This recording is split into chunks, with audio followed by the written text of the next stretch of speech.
이제 동탄 신도시를 어떻게 설계를 해야 되는가라고 하는 거에 대해서 추천을 못했고 나머지 부분에 대해서 이런저런 고민들을 항상 많이 하고 LH나 관련 전문가들로부터 굉장히 많은 자문들을 구하고 있습니다. 그러다가 한번 오늘 안 나오죠? 박인수 교수님. 오늘 안 나오시나요? 네. 박인수 교수님 강의를 들었는데 왜 우리나라 아파트의 가장 기본 문제가 닫힌 공간입니다. 열려있는 공간으로 만든다고 하면 좋을 텐데 이런 말씀들을 하시게 되었고 그러면 특히나 이제 공공주택에서는 열린 공간을 얼마든지 만들 수 있는데 우리 아파트는 단지를 사는 것이 아니지 않습니까? 단지 내 모든 조경이 들어가고 심지어 요즘에는 수영장도 만든다고 하는데 그러니까 단지에 있는 사람한테는 무지하게 많은 혜택이 주어져서 아파트의 가치를 올리고 있는데 그 바로 주변 지역 예를 들어 재개발로 만들어졌다거나 재건축으로 만들어졌다거나 한다면 그 주변 지역에는 아무런 혜택이 들어가지 않으니까 주변 지역과 끊임없는 갈등을 만들어내고 이 열린 공간을 어떻게 만들어 볼 것인가라고 하는 거에 대한 고민들을 좀 하게 되고요. 동탄에는 실제로 그런 것들을 이제 적용해서 아파트 한국주택 설계도 한번 해보고 이러고 있는데 구상을 해보고 있는데 이것이 단순하게 어느 한 지역의 문제가 아니고 우리 공동체 문화를 만들기 위해서는 전국적으로 좀 확산해야 되면 되겠구나라고 하는 생각을 갖게 되고 그래서 오늘 토론회를 준비하겠습니다. 배승만 교수님, 백혜선 연구위원님, 전영훈 교수님, 서우수 최강희 교수와 함께 해주셔서 감사드리고요. 오늘 이 자리가 정말 새로운 마을 개념, 마을 공동체를 만드는 그런 주거문화를 형성하는데 조금이나마 계기가 되기를 바라겠습니다. 국토위에서 일을 하고 계시는 분들이 두 분 함께 해주셨습니다. 김영진님, 민정선생님 그리고 여러 경기도지법 사장님들과 함께 계신 여러분들 큰 감사 말씀드리겠습니다. 고맙습니다. 근데 실질적으로 아파트가 들어서면 한 공간에 이 RM이 같은 단지 내에서 살기 때문에 서로 더 많이 알 수 있는 공간이 돼야 되는데도 불구하고 이 RM층의 층간소음으로 인해서 많은 다툼과 또 어르신들이 홀로 사시면서 고독사하는 모습 그리고 나눔이라든지 배려라든지 협동이라든지 이런 게 거의 없어졌어요. 이 상당히 심각한 문제거든요.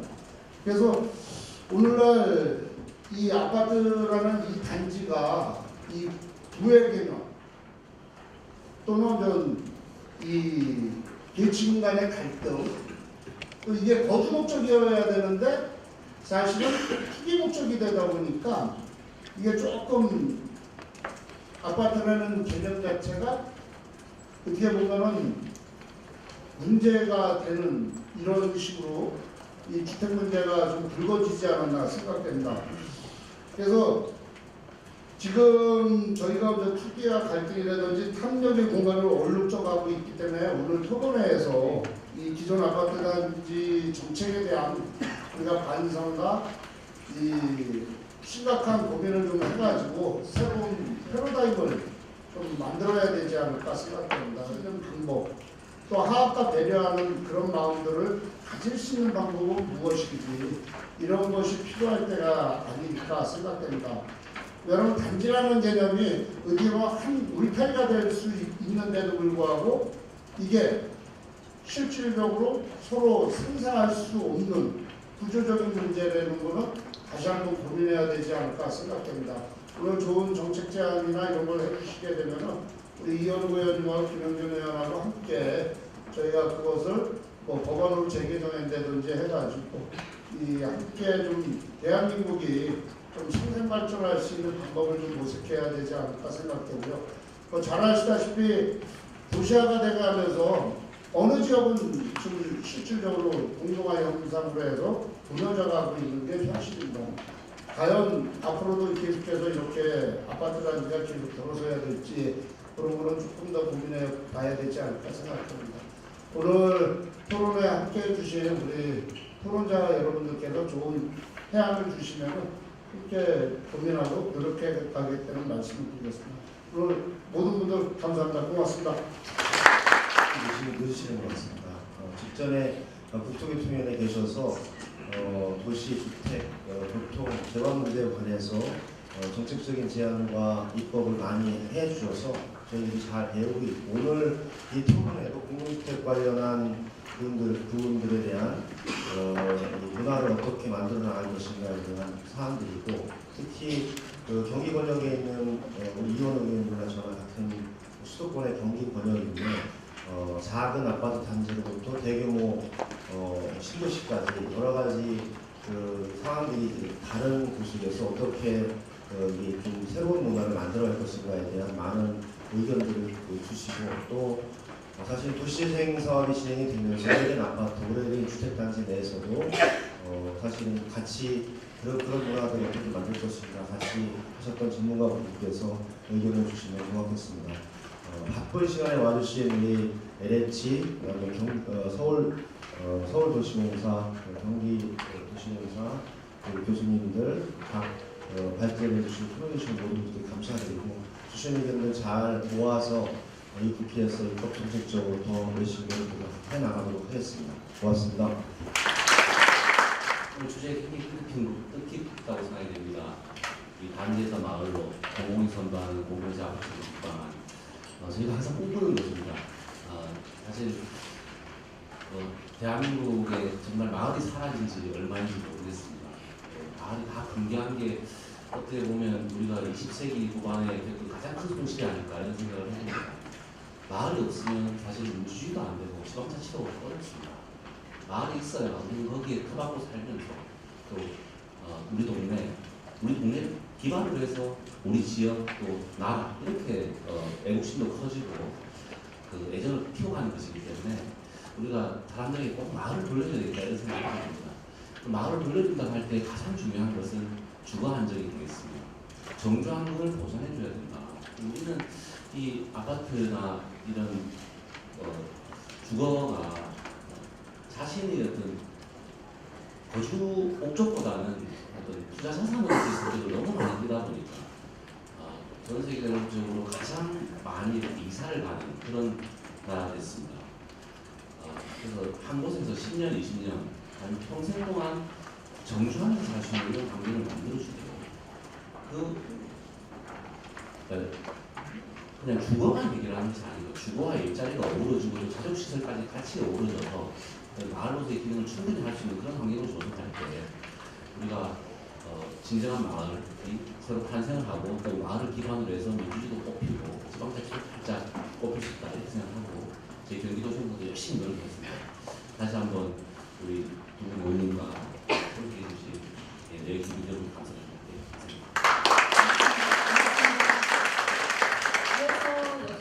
해주신 새 건축사 협의회 안우성 회장님의 환영 인사말을 듣겠습니다. 뜨거운 박수 부탁드립니다.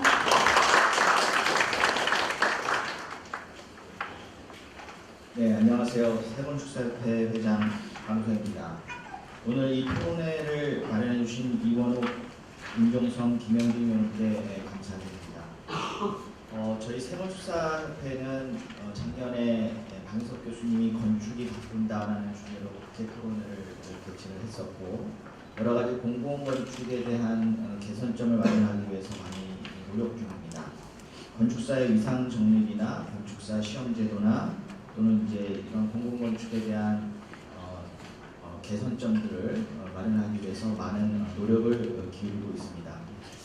저도 뭐 여러 가지 기회를 통해서 아파트에 대한 설계를 접할 기회가 있었는데, 저희 전국토에 같은 아파트가 지어지고 있지 않습니까? 아파트의 다양성 등을 많이 고민을 하게 되었습니다.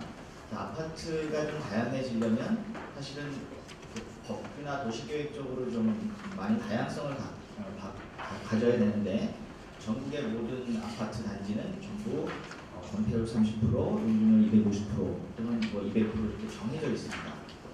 얼마 전에 지금도 저희는 해상 설계를 제가 개인적으로 하나 하고 있는데, 저층의 고밀도 아파트를 만드는 방법은 없을까라고 해서 이제 안을 하나 내려고 하면 건폐율에 걸리고 또는 정말 타워만 있고 넓은 공지가 있는 아파트가 생기면 어떨까 하면은 높이 제한에 걸리고 하는 여러 가지 문제가 있습니다.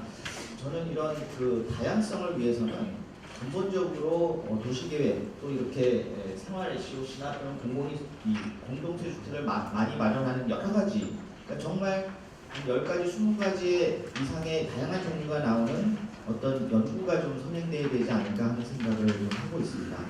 오늘 이 자리를 통해서 아주 좋은 안이 나와서 또 우리나라 이 아파트 공공주택 굉장히 중요한 주제인데 좋은 방안이 나와서 제도가 되었으면 좋겠습니다. 감사드립니다. 안녕하세요. 이번 토론의 좌장을 맡은 명남대 백승만입니다. 이번 토론에는 먼저 저를 포함해서 4명의 발제자가 그동안의 연구 성과와 실제 사업 추진의 경험을 바탕으로 해 공동체 아파트를 구축할 수 있는 내용으로 발표를 할 예정입니다. 발제 순서는 영남대 백승만 교수의 도시재생시대의 공동주택 정책, LHI 백기선 연구위원님의 마을로 열리는 공동주택 사례, 중앙대 정용 교수님의 새로운 공공임대주택 방향 설정 및 디자인 품격 향상 방안, LH 서울수 공동주택 사업소장님의 사회적 경제 주체와 연계한 생활 SOC 임대주택 실증 단지 시범 사례 추진 현황을 발표해 주고 있습니다. 그러한 현상이 일어나자 정치인들이 여기에 더 많은 것들에 대해서 발표를 했습니다. 실제로 1960년에 파리마치라는 잡지에서 지금 모습이 보여지고 있습니다. 파리시를 이렇게 20년 내에 다 바꾼다고 얘기를 했습니다. 그래서 이때에 한 중도파의 정치가 다시 얘기를 합니다. 이러면 파리가 좀 더 미국으로 바뀔 거랍니다. 그래서 파리라는 게 있을 수가 없게 되겠죠. 그리고 파리 외곽의 모습입니다. 파리 외곽의 공동주택 단지들이 막 만들어지고 있습니다. 거의 우리나라 아까 건물보다 더 낮으면서도 같은 모습이죠. 파리 외곽의 모습들을 이렇게 공동주택 단지를 지었습니다. 그래서 그 이후에 공공기관에서 어떤 것을 했는지 말씀드리겠습니다. 문화시대에 들어와서 도시 맥락과 수법형 정의사항을 모르겠습니다. 첫 번째는 토지입니다. 토지를 어떻게 했습니까? 그래서 공공하고 정부 지방자치 토지 소유 간의 사전협의를 먼저 통해서 도시개발을 하게 됩니다. 그래서 협의시고 자리라고 얘기합니다. 두 번째는 도시의 정체성을 합니다. 도시를 어떤 기준으로 정비를 해야 됩니다. 그래서 도시의 정체성을 써서 오른쪽에 나중에 책자로 만들어진 모습입니다. 그리고 파리 도시용서, 서울시정개발연구원 같은 데서 파리 재정비 마스터 플랜 계획을 합니다. 지금 보시는 게 아까 외곽 파리 중에 변두리에 있는 곳들을 다시 재정비하는 계획을 세웠습니다. 그래서 도시의 맥락에 맞게 다시 재정비하는 모습들 현재까지 이루어지고 있습니다. 그리고 전문가들은 무엇을 했느냐? 건축학과를 개편했습니다. 예전에 모자르학교에서 사회 공동주택을 짓기 위한 교육을 실시해야 된다고 해서 앞에 보시면은 학교를 파업을 하고 그 다음에 교수들이 대우를 했습니다. 그렇게 해서 현재로는 단일 건축대학들이 만들어졌고요. 거기 단일 건축대학에는 공동주택 설계가 상당히 중요한 부분을 차지하고 있습니다. 두 번째는 건축가는 무엇을 했느냐? 건축가는 새로운 프로그램 판을 만들었습니다. 이거는 새로운 건축가를 위한 프로그램이고 이건 설계 공모전입니다. 그래서 파리의 공동주택을 주제로 많은 공모전을 제시하고 있고 현재는 유럽판으로 바뀌었습니다. 유럽까지 확산해서 하고 있고 지금 보시는 게 파리 시내에 지어진 사회 공동주택입니다.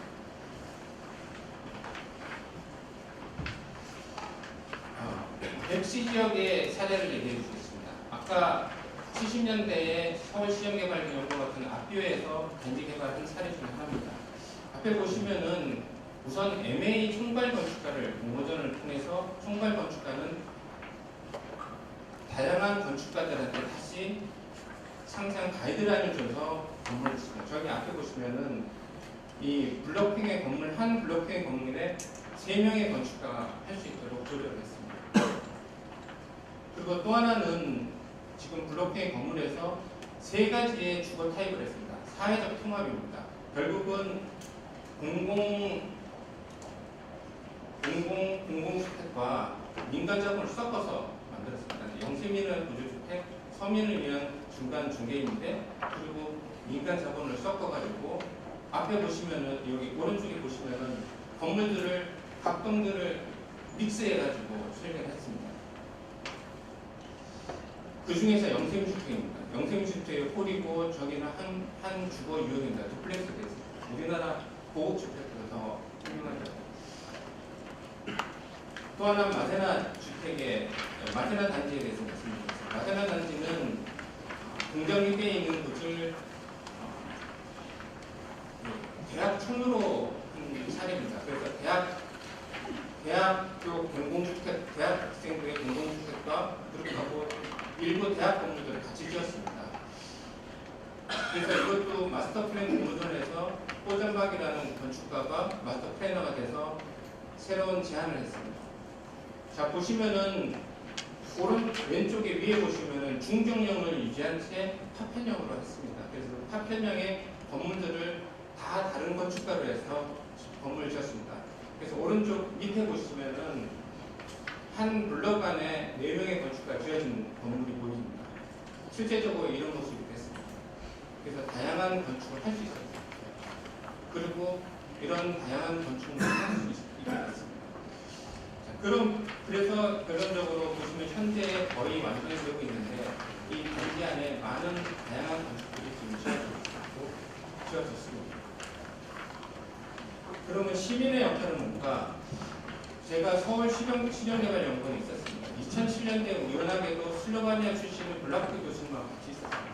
1년 동안 이분은 그때 박사학위에서 유고슬라비아에서 이 분할을 했을 때 슬로바니아에서도 공동주택이 상당히 중요할 거라 생각을 하고 그 공동주택에 대한 모델을 바르셀로나의 새로운 주거단지하고 서울의 뉴타운 주거단지를 왕십 뉴타운을 비교하러 왔습니다. 그래서 우연하게도 1년은 바르셀로나에 있었고 1년은 서울 시정개발연구원에 있을 때 만났습니다.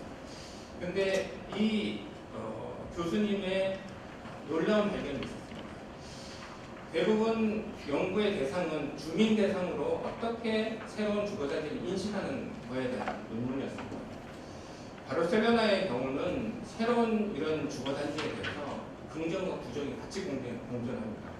긍정은 새로운 주거단지니까 아무래도 깨끗함에 대한 선호, 부정은 저렇게 새롭게 만들면서 자기가 살던 마을이 없어지는 겁니다. 두 가지가 같이 공존하는 반면에 서울의 왕십리는 하나로 의견들이 모아지고 있습니다. 하나의 의견은 이 당시에는 이명박 시장 때 뉴타운을 해서 많은 교수님하고 건축가들이 MA로 해서 다양한 주택을 제시를 했고 그 중에서 여기는 중정형을 제시했고 건물을 9층으로 제한을 했었습니다. 마치 유럽처럼 했었거든요. 근데 시민들의 공통된 현상은 왜 옆에는 20, 30층인데 우리는 9층이냐. 그게 하나의 의견이고 모든 사람의 의견은 이 땅에서 로또를 맞았으니 나는 강남으로 간다고 생각합니다. 그래서 결론적으로 이 블라그 선생님이 결론을 내린 건 한국은 이동성이다. 주거는 가주성이 아니라 이동성이라는 얘기를 결론을 내린 겁니다. 자, 그러면은 정책적인 제안을 하겠습니다. 현 문화도시에는 도시를 총괄할 수 있어야 된다. 통제를 할 수 있어야 된다. 그래서 도시재생 마스터 플랜이 수립이 필요하다고 보고요. 도시재생 마스터 플랜 도시 제청도 했었습니다. 근데 그거는 공동주택을 포함하는 것이 아니라 공동 스페이스랑 오피스 같은 것만 했었습니다. 그래서 현재 시 총괄제도가 시에서 지금 정책되고 있고 시 총괄제도는 장기적인 안목에서 각 시의 도시재생 마스터 플랜을 수립해야 된다고 합니다. 이거는 건축기본법에 의해서 건축가가 할 수 있게 지금 법정 근거를 만들어졌습니다. 예전에는 도시법이 우선법이기 때문에 도시법 다음에 건축법을 할 수 있었는데 현재는 같이 할 수 있기 때문에 마스터 플랜이 꼭 필요하다고 생각됩니다. 두 번째는 공동주택에 대해서 마스터 플랜 공모전을 한 후에 건축가의 각 건물에 대해 해야 된다고 봅니다. 최근에 건물 중에서는 뭐 잘된 건물도 한 설계 사무실에 1,800세대 정도를 한 사무실을 하더라고요. 정말 디자인이 잘했어요. 그렇지만은 아까 보신 대치의 규모는 500세대 규모가 8팀을 하는 겁니다. 그러면은 기본적으로 1,800세대를 한 건축가가 하는 것보다는 500세대를 8명의 건축가가 하는 것들이 디자인이 다양해질 수 있다는 하나의 전제를 가질 수 있기 때문에, 그리고 또 하나 아까 말씀하신 대로 지구단위 계획은 공공성 확보 차원에서 하는 거기 때문에 마스터 플랜을 하고 난 뒤에 하는 것이 좋다고 보고 있습니다.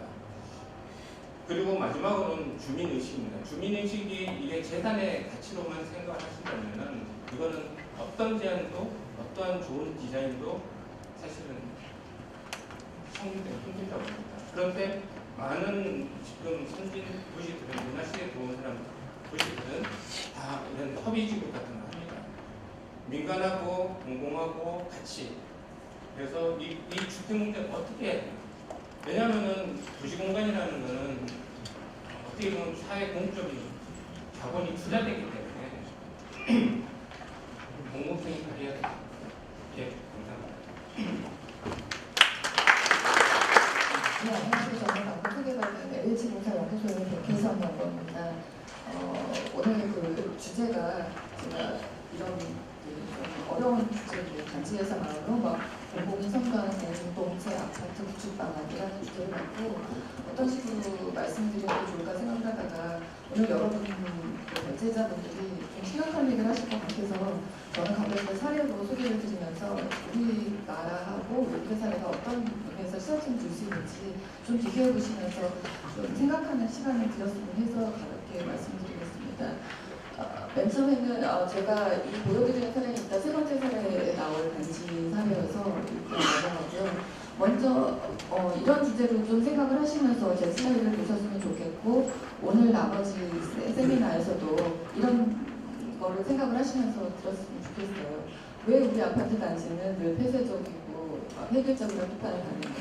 아파트 단지의 공공화라는 무엇인가? 그리고 주변 지역사회 열린 아파트는 도대체 무엇인가? 그리고 공간과 사회적 연계를 위한 해법은 무엇인가? 항상 우리가 이런 주제로 관련돼서 세미나를 또 수도 없이 많이 하고 많이 세미나를 하고 있지만 정작 세미나부터 끝나고 난 다음에 진행되는 건 사실 별로 없고 말은 되게 어려운데 어떻게 해결하고 어떻게 풀어나가는지는 사실 잘 모르시고 다 그냥 지나가시고 어떻게 해야 될지 모르는 걸로 계속 얘기만 하고 있어요. 근데 제가 오늘 보여드리는 거는 비록 큰 그 도시계획 차원에서의 건 아니지만 간단한 사례들인데 이렇게 조그만 사례들로부터 출발해서 얼마든지 변화가 가능하고 거창한 말들이 아닌 것에서 출발이 가능하다는 걸 보여드리고 싶어서 이거를 이제 소개해드리겠습니다. 앞에서 말씀드린 백승만 교수님께서 파리를 중심으로 얘기를 하셨는데 저도 이제 부르다 보니 제가 이렇게 작업했던 자료 중에서 몇 개 생각나는 게 있어서 주력된 유럽 사례들이 좀 걸렸어요. 그래서 그걸 중심으로 말씀드리겠습니다. 첫 번째 거는 오스트리아 사례입니다. 제가 제목을 기존 도시공간 구조에 순응하는 저기 이제 오스트리아 단어로 제가 잘 모르는데 에르츠 헤어백라는 단어여서 이렇게 4개 소개해드리겠습니다. 첫 번째 거는 이게 왜 기존 도시공간 구조에 순응하는 단지 형태냐 그거를 이제 설명해드리겠습니다. 이게 지금 여기 보시면 이게 여기 단지인데 이게 전체 원래 기존 저기 도로고 이게 이제 주거지 내에서 얘가 이제 새로 들어간 거예요. 근데 지금 이게 2010년에 지어졌고 121세대. 그래서 가변형 구조로 해서 이 정도 6층 정도, 6층에서 4층 정도로 이제 된 단지입니다. 어떻게 된 거냐면은 아까 제가 포인트로 말씀드린 게 이게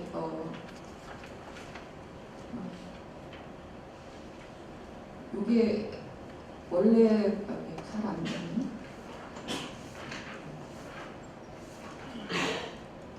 하여튼 저 십자가 빨간 거 표시는 데가 원래 기존 도로고 이 옆에 검정색 블럭들이 있는 게 단독주택들이 주거지예요. 그리고 오른쪽이 더 이제 도심으로 들어가는 그런 구조인데 이 전체적인 맥락을 봤을 적에는 저희가 짓는 아파트나 공동주택 방식으로 해서 블록 형태로 뭐가 덩어리가 들어가 버리면 막히는 구조가 되니까 이 건축가가 어떤 식으로 생각을 했냐면은 이 아파트, 이 주택은 이게 지금 요거가 이 프로젝트인데 이쪽은 이 단독주택에 어울리는 그 동물 형태를 하고 C를 뒤집어 놓은 모양으로 그리고 이쪽은 이쪽과 어울리는 모양으로 해서 주거동 블럭을 잡은 거예요. 그래서 여기에 있는 주택들이 요게 이제 프로젝트가 된 건데 요 각각들이 다 1인부터 한 4인 정도 가족들이 들어갔을 때 가변형으로 변할 수 있게 해서 유니트를 조합을 한 상태입니다. 그러니까 보시면은 신축하는 그런 아파트인데 주거민 원래 살던 주거민들의 정착률을 제고를 하고 다양한 거주자들이 살 수 있도록 하기 위해서 4개 주택을 이용한 조합을 했는데 이 빨간색하고 노란색 이런 것들이 다 다른 유형들이 들어간 거예요. 그래서 신혼부부하고 쉐어링 하우스, 인스턴트형, 바리오 로프형, 이렇게 로프트형 이렇게 4가지 유형의 조합이 됐고 예를 들면은 인스턴트형은 1인들이 뭐 직장이나 그런 것 때문에 잠깐 단기적으로 머물 수 있는 집 같은 거를 매치한 게 이 인스턴트용 주택이고 신혼부부용 주택 같은 경우는 여기서 보면은 이 원베드룸에서 3베드룸까지 쭉 변하는데 가족이 늘어남에 따라서 여기에 가변을 설치해서 방을 늘릴 수 있게 한 거. 그러니까 이런 식으로 해서 보면은 크게 뭐 많은 조치를 한 건 아닌데 전체 그 단지 배치를 할 적에 단독주택지하고 기존 도심에서의 그 맥락을 생각해서 주거동 블럭을 자르고 그 다음에는 안에는 여러 사람들이 계속해서 가족 구성이나 그런 것들이 변하니까 그거에 대응할 수 있도록 평면을 짠 게 특징입니다. 그리고 또 하나 특징은 여기가 이제 커뮤니티 형성을 위한 세미 퍼블릭 개념을 도입을 해서 여러 가지 조치들을 좀 했는데 뒤에 발표하시는 데서도 뭐 여러 가지 사회 그 커뮤니티에 오픈된 뭐 SOC 얘기들이 많이 나오는데 그런 거랑 조금 이제 스케일이 작기는 하지만 단지 내에서 사람들이 공동적으로 쓸 수 있는 뭐 세탁실이나 지하실이나 작업과관대 그런 것들을 설치를 하면서 여기서는 이 화단을 이제 설치한 걸 좀 세미 퍼블릭으로 잡고 있어요. 그러니까 여기가 일반적으로 많이 쓰이는 공공장소고 여기가 자기 집인데 저희 같은 경우에는 여기를 전용 공간을 해서 이 집이 저는 그 사유물로 많이 사용하도록 설계를 하는데 이걸 아예 오픈시켜서 하면서 이 여기를 바꾸면서 여기 다니는 분들과 자연스럽게 만나기도 하고 대화를 할 수 있는 그런 공간으로 설치하는 그런 식으로 해서 지역에도 열리고 단지 내에도 열리고 그런 식으로 배치를 했다고 보시면 좋겠습니다. 이게 첫 번째 사례고요. 두 번째 거는 지역에 있는 공원과 연계돼서 배치돼서 교육을 할 수 있도록 한 네덜란드 사례입니다. 이건 네덜란드 암스테르담에 있는 사례인데 헵스맨이라고 이제 사례는 설명을 드리겠습니다. 이게 전체 배치도입니다. 근데 배치도를 보시면 여기가 이 철도가 지나가는 부지예요. 그래서 옆에 철도가 지나가고 이게 여기가 이제 공공공원인데 이렇게 삼각형 생긴 부지에서 얘를 어떻게 해결할까 하다가 우리 마찬가지로 철도에 대한 소음이 너무 심하니까 철도는 이 총을 차단시키기 위해서 선형으로 쭉 일자형 블록을 하고 여기도 이제 대로변이니까 이쪽 단지에 공원이나 뭐 이런 것들을 프라이버시라든지 그런 걸 소음 차단하기 위해서 선형으로 막아주고 그 다음에 여기에는 이 공공공원과 연계된 빌라동들을 16개를 배치를 하는 식으로 배치를 한 거예요. 이거 지어진 거는 2005년이고 이 전체 세대수는 554세대 그리고 전체가 지하로 주차장을 들어가게 한 사례입니다. 자세한 내용을 보시면 전체는 이런 식으로 아까 제가 말씀드린 배치입니다. 이쪽 옆으로가 이제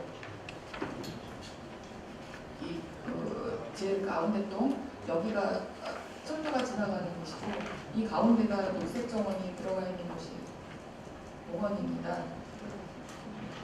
공원이고 안에가 이제 빌라가 들어가는 식으로 돼 있어서 이렇게 배치를 했는데 실제로 가보면은 이제 어떤 식으로 되어 있냐면 이런 식으로 이제 배치가 되어 있습니다. 아까 이게 지금 포인터가 잘 안 되는데 이쪽 공원과 면한되는 빌라들은 이런 식으로 설계가 되어 있어요. 그리고 이 빌라를 설계한 건축가들이 다 다른 분들이 이제 참여를 해서 설계를 하도록 되어 있어서 뭐 똑같은 이렇게 비슷한 보케블러리로 디자인된 것들이 아니라 다양한 방식으로 디자인을 할 수 있게 해서 16개 동들이 다 다양한 방식으로 설계가 된 것들이 특징이고 제일 특징은 이제 공원으로 열려 있고 저쪽은 철로변의 소음을 차단하는 그런 식으로 된 것이 특징입니다. 그래서 이런 식으로 이제 옥상에서도 정원을 활용할 수 있도록 하고 단지 내 공원과 연결시키기 위해서 바닥을 이제 이런 식으로 조경석을 한 거. 위치한 것 같은 빌라동을 해서 주변 공원 사람들도 여기 들어와서 이제 아무런 그런 경계, 단지 경계 없이 이동이 가능하게 그렇게 하는 특징입니다. 그리고 아까 소음 철로변에 위치했기 때문에 저희가 해방주택 공급함에서는 그런 것들을 많이 고민을 했었잖아요. 근데 얘 같은 경우는 이 철로변을 지나가는 데를 일자형 선형 주거동으로 배치를 하고 이 투 블럭으로 그래서 지금 포인트가 잘 여기에 보면은 여기가 세대 벽이고 이쪽에 한 몇십 미터 정도 이렇게 뛰어가지고 다시 또 칼라 파넬을 내가지고 소음 차단을 하는 식으로 해서 그렇게 이중으로 막아서 소음 차단을 해서 디자인적으로는 이게 칼라 파넬이 색깔이 계속 다 바뀌게 이렇게 배치가 돼 있어요. 그래서 밖에서 보면은 칼라가 컬러풀하게 보이는데 그게 소음 차단 역할을 하면서 여러 가지 시각 색깔을 하게 해주고 안에는 이제 이런 식으로 해서 전통적인 네덜란드에서는 벽돌 저쪽으로 많이 이제 외관을 하니까 그런 식으로 해서 하는 거 그런 게 이제 사례라고 하나 보시면 되겠습니다. 그리고 세 번째 거는 오스트리아 사례인데 협동조합 주택 사례입니다. 그래서 저희가 요즘에 협동조합 주택을 어떻게 지을지 많이 고민을 하고 있는데 이 사례 같은 경우에는 사르파브릭이라고 하는 사례인데 오스트리아에서도 되게 성공적인 대표적인 협동조합 사례라고 합니다. 그래서 말씀을 드리면 이게 전체 매치인데 이 하얀색 점선으로 들어간 부분이 이 사르파브릭 단지예요. 근데 이게 96년에 지어졌고 112세대밖에 안 되는 단지고 보시면 알겠지만 이 전체가 다 나머지가 다 주거지예요. 기존 주거지 안에 얘가 이렇게 들어가는 건데 여기에 왜 이런 주거지가 지어지게 되냐면 협동조합 주택이 아시다시피 유럽에서는 서구에서는 전통이 오래됐고 많이 발달을 했지만 아까 본인들이 협동조합을 구성한 다음에 원하는 부지를 구하는 방식도 각각 다 다르고 지원받는 방식도 달라요. 근데 이 주택 같은 경우에는 여기 사시는 분들이 공연 문화 쪽에 종사하시는 분들이에요. 뭐 연극을 하시거나 밴드 하시거나 음악 하시는 분들.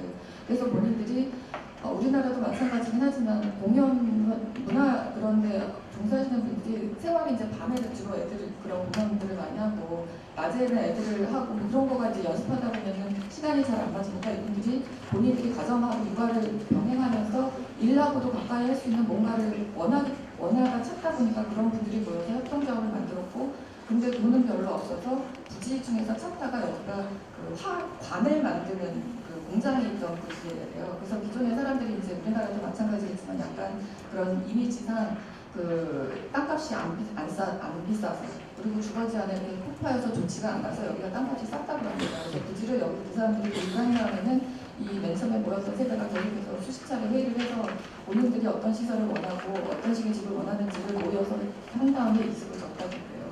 그래서 지금 여기는 이제 맨 처음에는 지하에 이제 공연장을 만들고 위에 지상은 다 주택을 형성한 사례인데 요 주황색으로 된 것들이 여기 집입니다.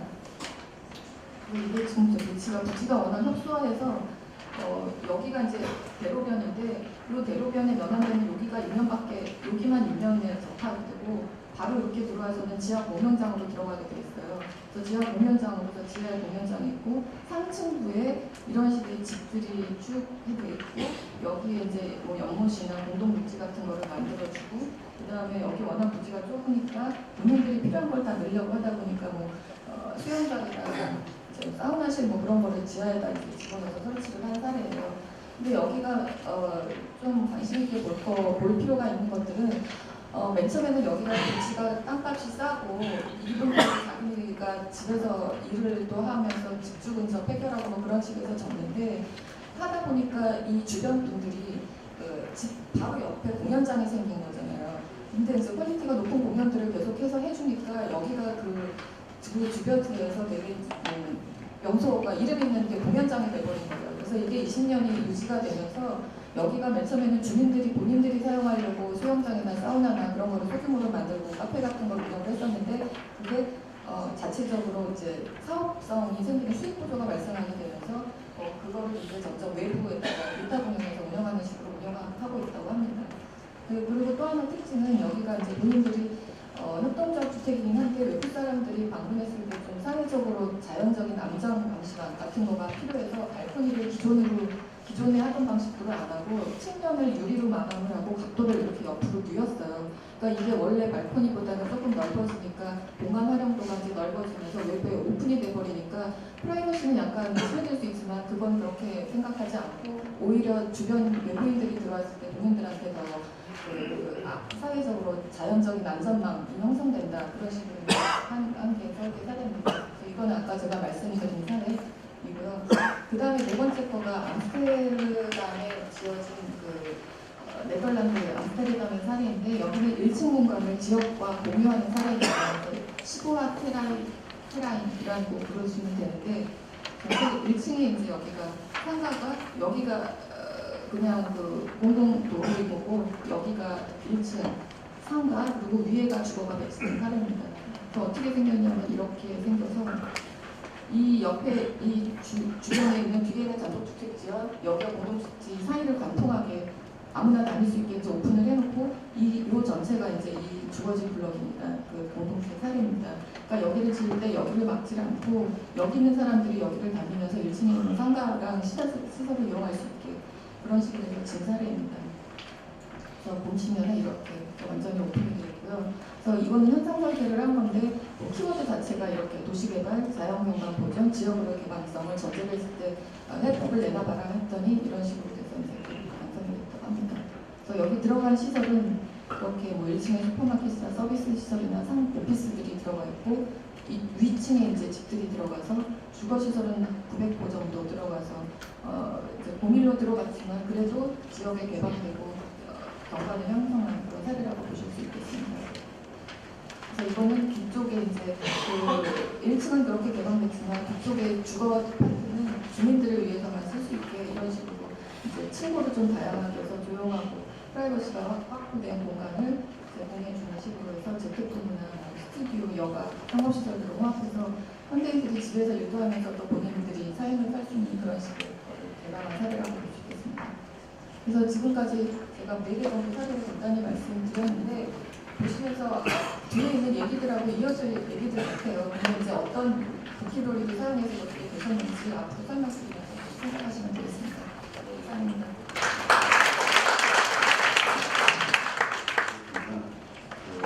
세 번째 발표를 맡은 중앙대학교 교수학부의 전용위원 반갑습니다.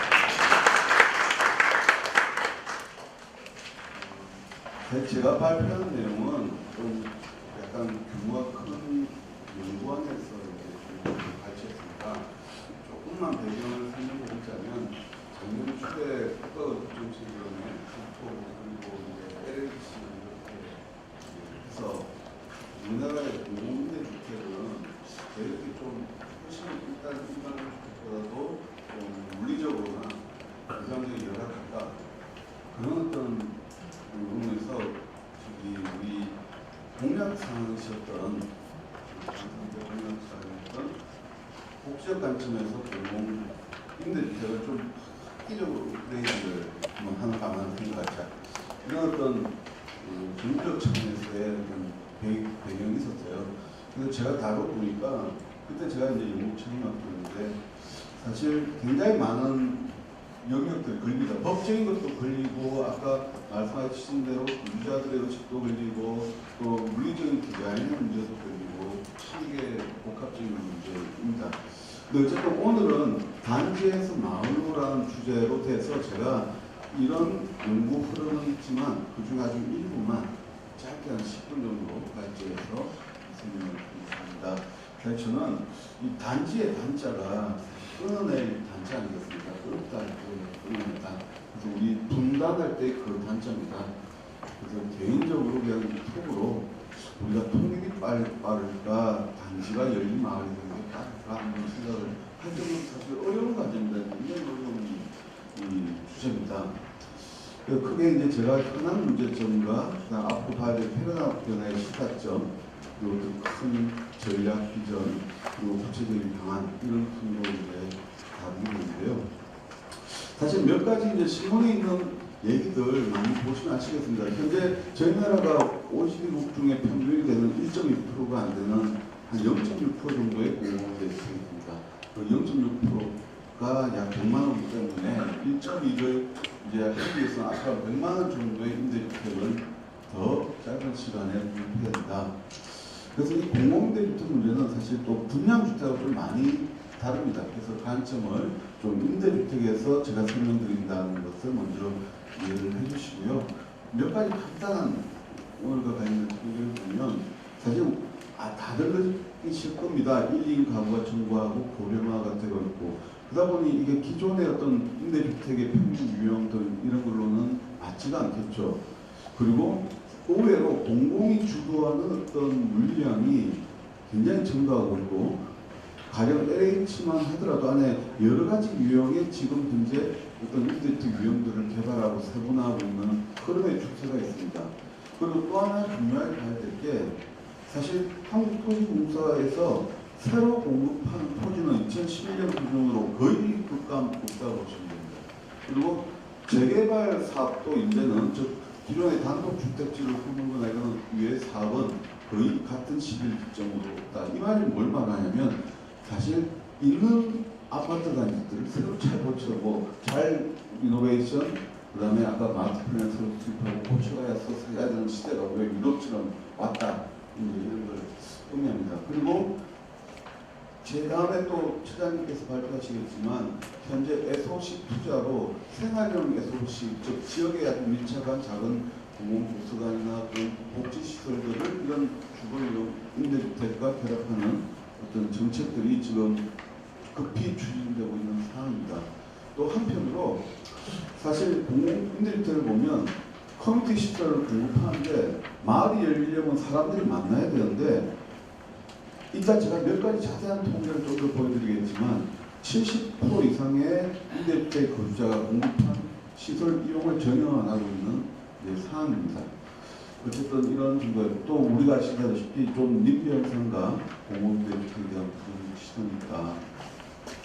사실 이걸 이제 여러 가지 문제였지만 사실 이게 정리를 해보면 이 사회적인 문제도 있고 도시적인 문제도 있고 건축적인 문제도 있지만 간통하고 있는 것은 키워드가 핵이라는 점, 단절, 우리가 너무 상품화되어 있다. 이렇게 좀 정리는 머릿속에 이제 개념적인 정리를 할 수 있을 것 같아요. 그래서 이 문제의 원인을 위해서 사실은 저희들이 LH 내부 자문도 받고 또 전문가들의 다양한 전문가들 만나고 심지어 거주자들 아주 방대한 거주자 의견 수렴도 하고 또 발주제도에 문제가 있는지 등도 살펴보는 게 있었습니다. 지금은 요중에 아주 두 가지 내용의 핵심 내용만 조금만 많은 전문가들은 결국 이제 사용자, 즉 거주자라는 개념을 이제 중심에 놔야 된다. 또 그리고 지역의 어떤 특성이나 지역의 성질들을 반영한 획일적인 걸 넘어서려면 이런 선택을 해야 된다. 또 공공임대주택에서 좀 형식적으로 운영되고 있는 커뮤니티 시설을 복구해야 된다. 또 그리고 지속적인 관리 체계, 공급 체계 등을 해서 뭔가 좀 통합적인 어떤 그 시스템을 품질 관리와 지원할 수 있는 시스템을 마련합니다. 이런 거고요. 그다음에 이게 작년에 굉장히 대규모로 투표 맞춤형 임대주택을 조사했는데 핵심만 제가 딱 봐서 아주 재밌습니다. 이게 들어가시기 전에는 많은 분들이 공공임대주택에 들어갈 때는 우선순위가 면적이 어떻게 되니 조건이 어떻게 되냐 입지 조건이 하지만 입주하고 나서 2년 정도 지나고 나서 이렇게 거주하시고 나서 무엇이 중요하게 생각되느냐 하면 대답이 이쪽에 몰립니다. 이웃과의 관계, 커뮤니티 시설을 운영하라, 교통환경이 열악하고 또 치안 방법적인 문제. 들어갈 때 예상하니까 들어가서 실제로 살아보니 정말 느끼는 필요한 것이 좀 다르다. 그래서 이거를 좀 구체적으로 한 14개 지역에 대해서는 500세대 가까운 세대를 가지고 공공임대주택할 때 어떤 문제가 있느냐 했더니 좀 세대 면적이 너무 좁다. 사실 최소 면적 기준으로 공부하다 보니 클 수밖에 없습니다. 그리고 방해 개수가 큰 것. 또 사실 커뮤니티 시설에서는 자기들이 생각하거나 원하는 프로그램, 예를 들면 아이에 관한 어떤 간단한 돌봄교실이나 또 자기가 좀 교육 이런 걸 지원받고 싶은데 아주 일반적인 이제 평준화된 이 커뮤니티 시스템이 들어오니까 그에 맞지 않는다. 그러다 보니까 생활도 바꾸고 이러다 보니까 약 70.3%가 현재 시설을 거의 안 쓰고 있다. 이런 정도. 그리고 통합 출퇴근, 생활 필수, 접근성이 아주 취약한 문제가 있다. 이 해외, 그래서 이 해외는 어떨까? 그러면 우리 백혜성 박사님께서 아주 상세히 해서 결국 저희들도 보면 어떤 열린 단계가 있으면 개인 공간과 공용공간 사이의 어떤 조화를 담은 디자인이 필요하고 또 얘들 지역을 사용해, 지역사회에서 열리는 어떤 테라스 갖춘 이런 영국 미드스버그의 예처럼 지역을 특성을 반영하는 있는데 그리고 자기 집 앞에 뭔가의 어떤 바꿀 수 있는 내 집 앞의 공간 또 이웃 세상과 소통하는 즉 커뮤니티 시설을 통해 단지 중심과 또 접점이 해당하는 곳에 다양한 방식의 레벨 중에서 입체적인 공공공간 루트의 어떤 방식들 이런 것들도 생각해보고 싶지 않습니까? 그래서 저희들이 결국 하루가 아까 우리가 다양성의 시대로 이해를 가야 되고 그동안 풀리나가 우리의 패러다임이었다면 이런 것도 단절로부터 소통 또 지역 맞춤형 주거의 시도가 된다.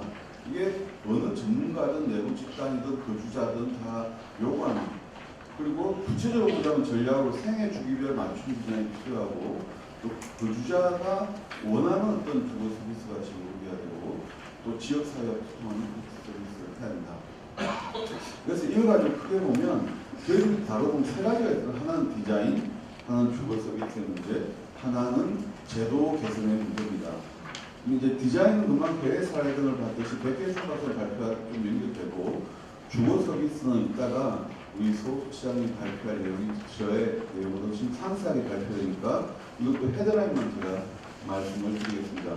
사실 디자인 전략 방향이라는 것은 현재 LH든 사실 SH든 경기도시공사든 심지어 정부의 모든 부처가 내는 우리나라의 공공주택 발주 어떤 보면 기록 배치계, 동성계 이런 식으로 해서 어떻게 해라는 굉장히 기술적인 방식으로 명기되어 있습니다.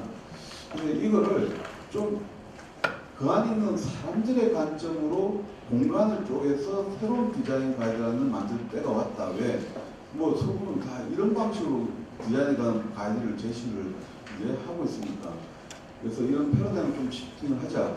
그래서 한 5가지 부류로 새로운 방식의 디자인 가이드라인을 앞으로 제시하고 또 이걸 발전시켜 나가고 하자는 게 연구의 어떤 큰 축이었습니다. 그 중에 뭐 여러 가지가 있지만 예를 들어 요 3가지 분야 중에 몇 가지 핵심 했던 사례들만 제가 말씀드렸습니다. 가령 공용공간이라고 그러면 이제 보통 우리가 하는 복도를 엘리베이터 이런 층입니다. 근데 보시면 대부분 편곡도 일반형이나 단순한 디자인도 누가 소유인지 몰라서 관리가 안 되고 방치되거나 또 적지층은 사생활에 아주 동범에 취약한 노출되거나 그래서 뭐 가칭 이런 그런 대충 그냥 부르는 이름이고요. 의미는 주거 사이에 자기 집 앞을 좀 쓸 수 있는 작은 공간 단위를 넣는 어떤 배려라는 어떤 전략을 반영하면 어떻게 되느냐. 또 접지층도 현재는 유니트인데 오히려 작은 단위의 어떤 생활 서비스 아까 백혜선 하면 여기에 뭐 상가도 있다고 그랬고 또 어린이집도 있고 하겠지만 서구들에 보면 이런 공공기관 전천부의 적지층을 높여주는 어떤 배치 단계 디자인 전략을 쓰자. 가령 생활권역 같은 경우는 이게 주변 도시와 만나는 적정한 지점에 관한 얘기입니다. 우리가 사실 보면 법에 3m의 완충 녹지, 2m를 띄워서 이렇게 완충 녹지를 두게 돼 있고, 즉 도로는 이제 입구에서 주차장으로 이제 들어가면서 있는데. 아까 사례에서 봤듯이 뭐 유럽에 보면 다 이렇게 외부의 어떤 도시의 길이 이렇게 단지 나타를 이제 두고 있습니다. 그리고 여기에 필요한 생활 기초 건설 시설들이 자연스럽게 배치됩니다. 그리고 디아이 커뮤니티라는 것은 주민들이 사실 입주하고 나서 나중에 본인들이 원하는 커뮤니티 시설이 따로 있습니다. 지역마다. 그래서 현재는 법령에 따른 일괄적인 커뮤니티 시설을 미리 집어넣고 그래서 안 쓰게 되고 문이 잠기고 또 관리비가 드니까 이런 상황을 공간의 틀을 마련한 다음에 이 예산을 좀 한 1년 정도 뒤에 집행하면서 주민과 협의하는 가운데 코디네이터 등의 어떤 독자적인 체제를 가동하면서 이 지역 커뮤니티 시설을 한 천천히 관리하는 방법들 그리고 사실 우리나라 공공임대주택 단지가 임대주택 단지가 왜 이렇게 삭막하냐면 어쩔 수 없이 지상 주차장의 어떤 비율 때문에 공사비하고 관계가 있어서 지하로 우리 서울의 저건축 단지 보면 부유한 단지도 다 지상 녹화되고 지하에 주차장 가지만 사실은 임대 단지가 보면 다 지상 주차장으로 삭막합니다. 근데 이 비율을 현재 예산으로는 뭐 통역시 지하 모두 시킬 수 있게 일부 친환경화 시키고 레벨이 있는 지방에 같은 경우에 잘 적절한 레벨 차이를 이용해서 레벨을 빼고 그래도 가급적 최대한 가운데 부분을 녹지된 공간으로 조성하는 노력을 해야겠다. 그리고 도시경관 디자인 문제가 어떻게 보면 열리는 경제의 가장 큰데요. 이번에서 제가 에피소드 하나 서울의 도시공간 개선단이라고 있습니다. 그래서 뉴욕시 도시계획국에 가서 이제 일종의 선진국 방문 사찰을 했는데 그쪽에서 깜짝 놀란 게 우리나라 서울에서는 도시를 누가 만드냐 좀 기술사분들이 마스터 분야를 평가하는데 뉴욕의 도시계획국에는 90% 이상의 건축사, 아주 경험이 많은 건축사들이 3차원적으로 도시 만든다는 거죠. 지구단위 같은 개념이 아니고 땅 따먹기 설치가 아니라 아주 입체적으로 도시의 경관을 다 고려한 도시계획을 디자인한다. 그래서 그런 시대가 저희들도 어떻게 보면 공공주택의 문제만은 아닌데요.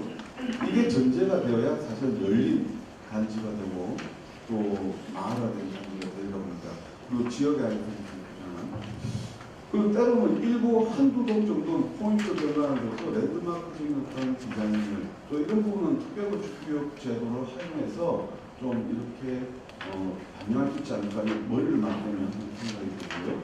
또 현재 저희들이 좀 형평성의 문제로 발코니를 모두 동일하게 되어 있습니다. 보면 각종 규정이나 법령이.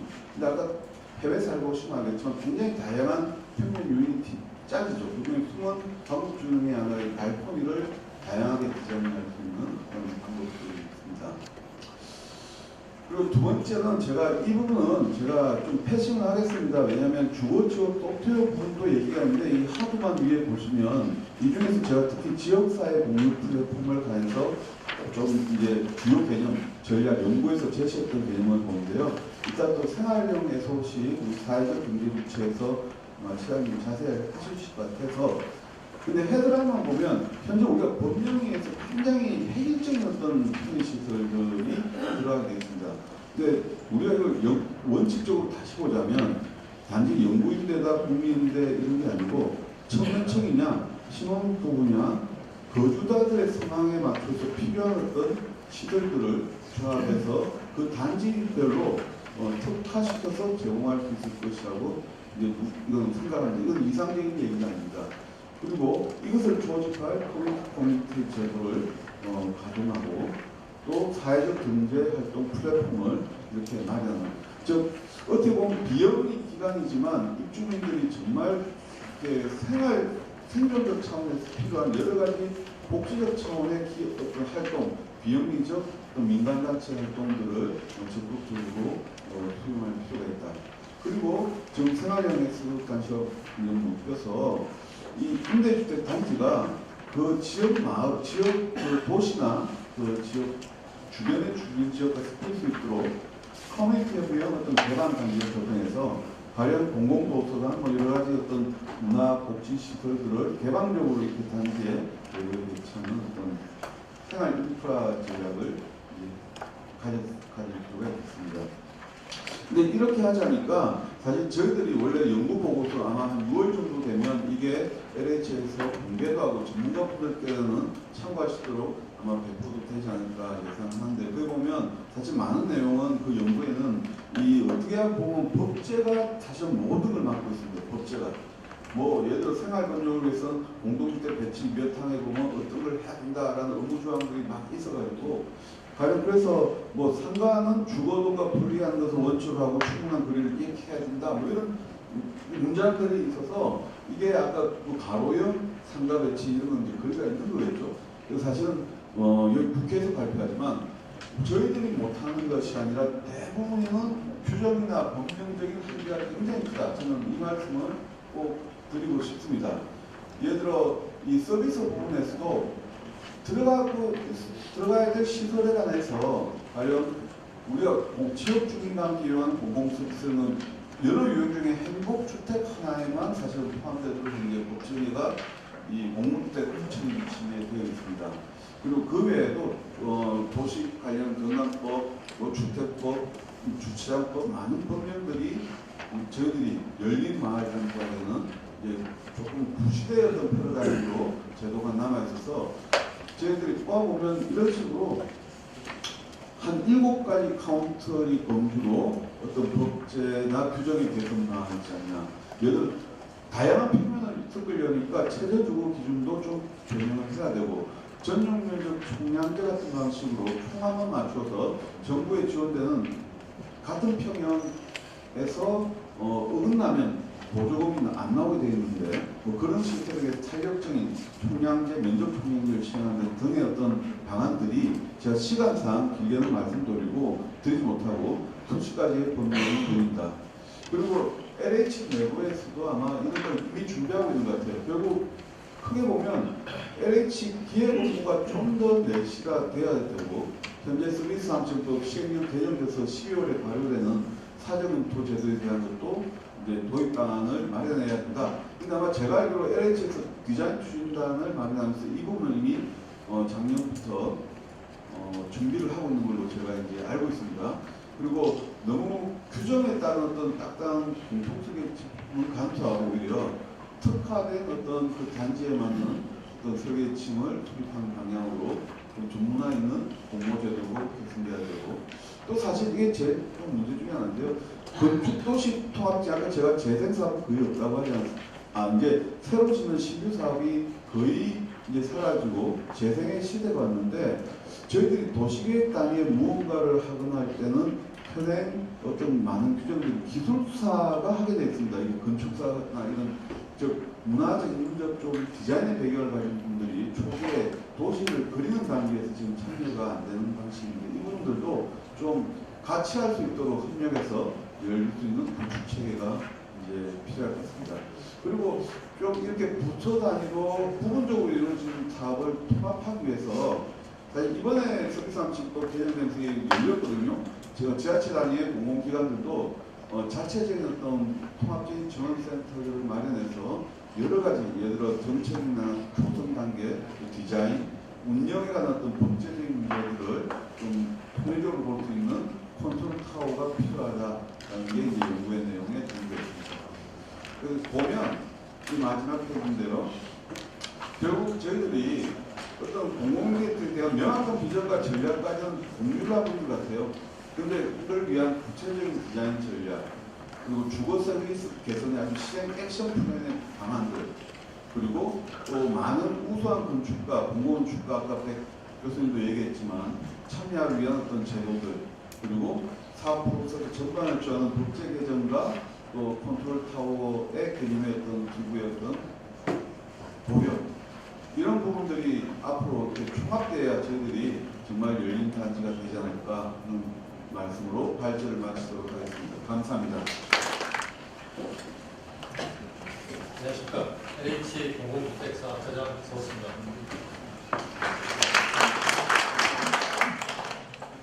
오늘 국회에서 공동체 활성화를 주제로 생활리소시 임대주택 실용사업 추진 현황을 발표할 수 있도록 참여해 주신 노영국 의원님, 그리고 김민진 의원님, 김정선 의원님께 다시 한번 감사의 말씀드립니다.